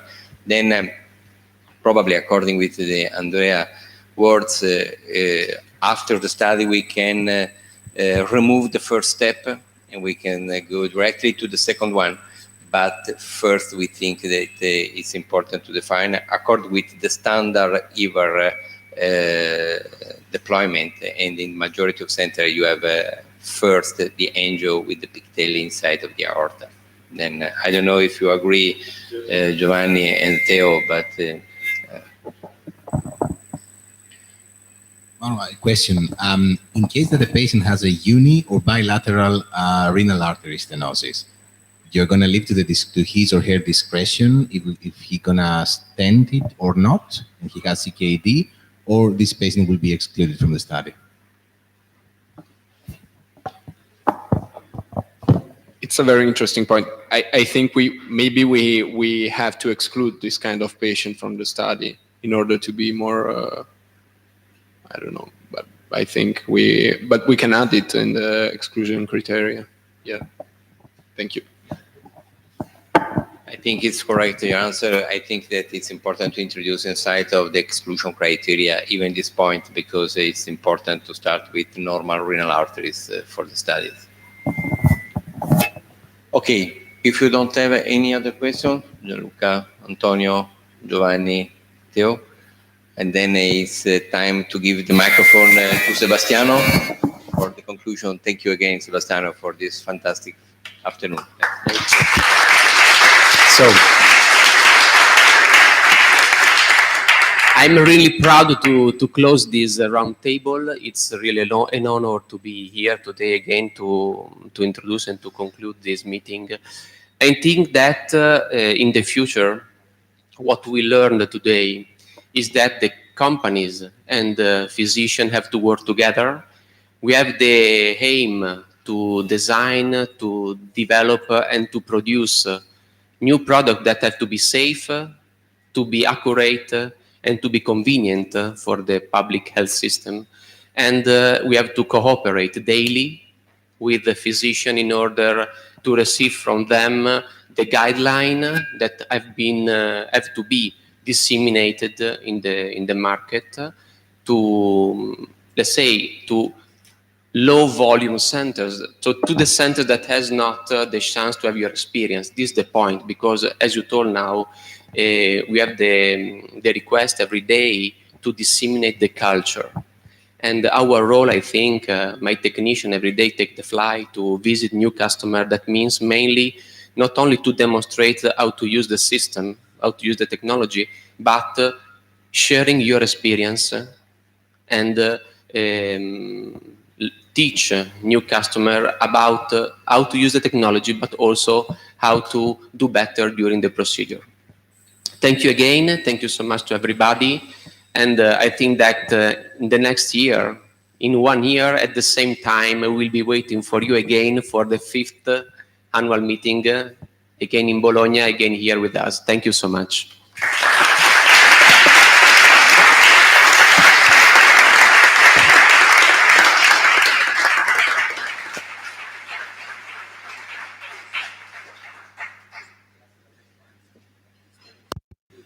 Guys, sorry, just a couple of directions for everyone. For the physicians, first of all, that want to have the certificate of attendance, can go out there just in front of the meeting room for the certificate. Okay, there is Beatrice at the table. You can ask her. For these distributors, there is something for you. Moreover, we will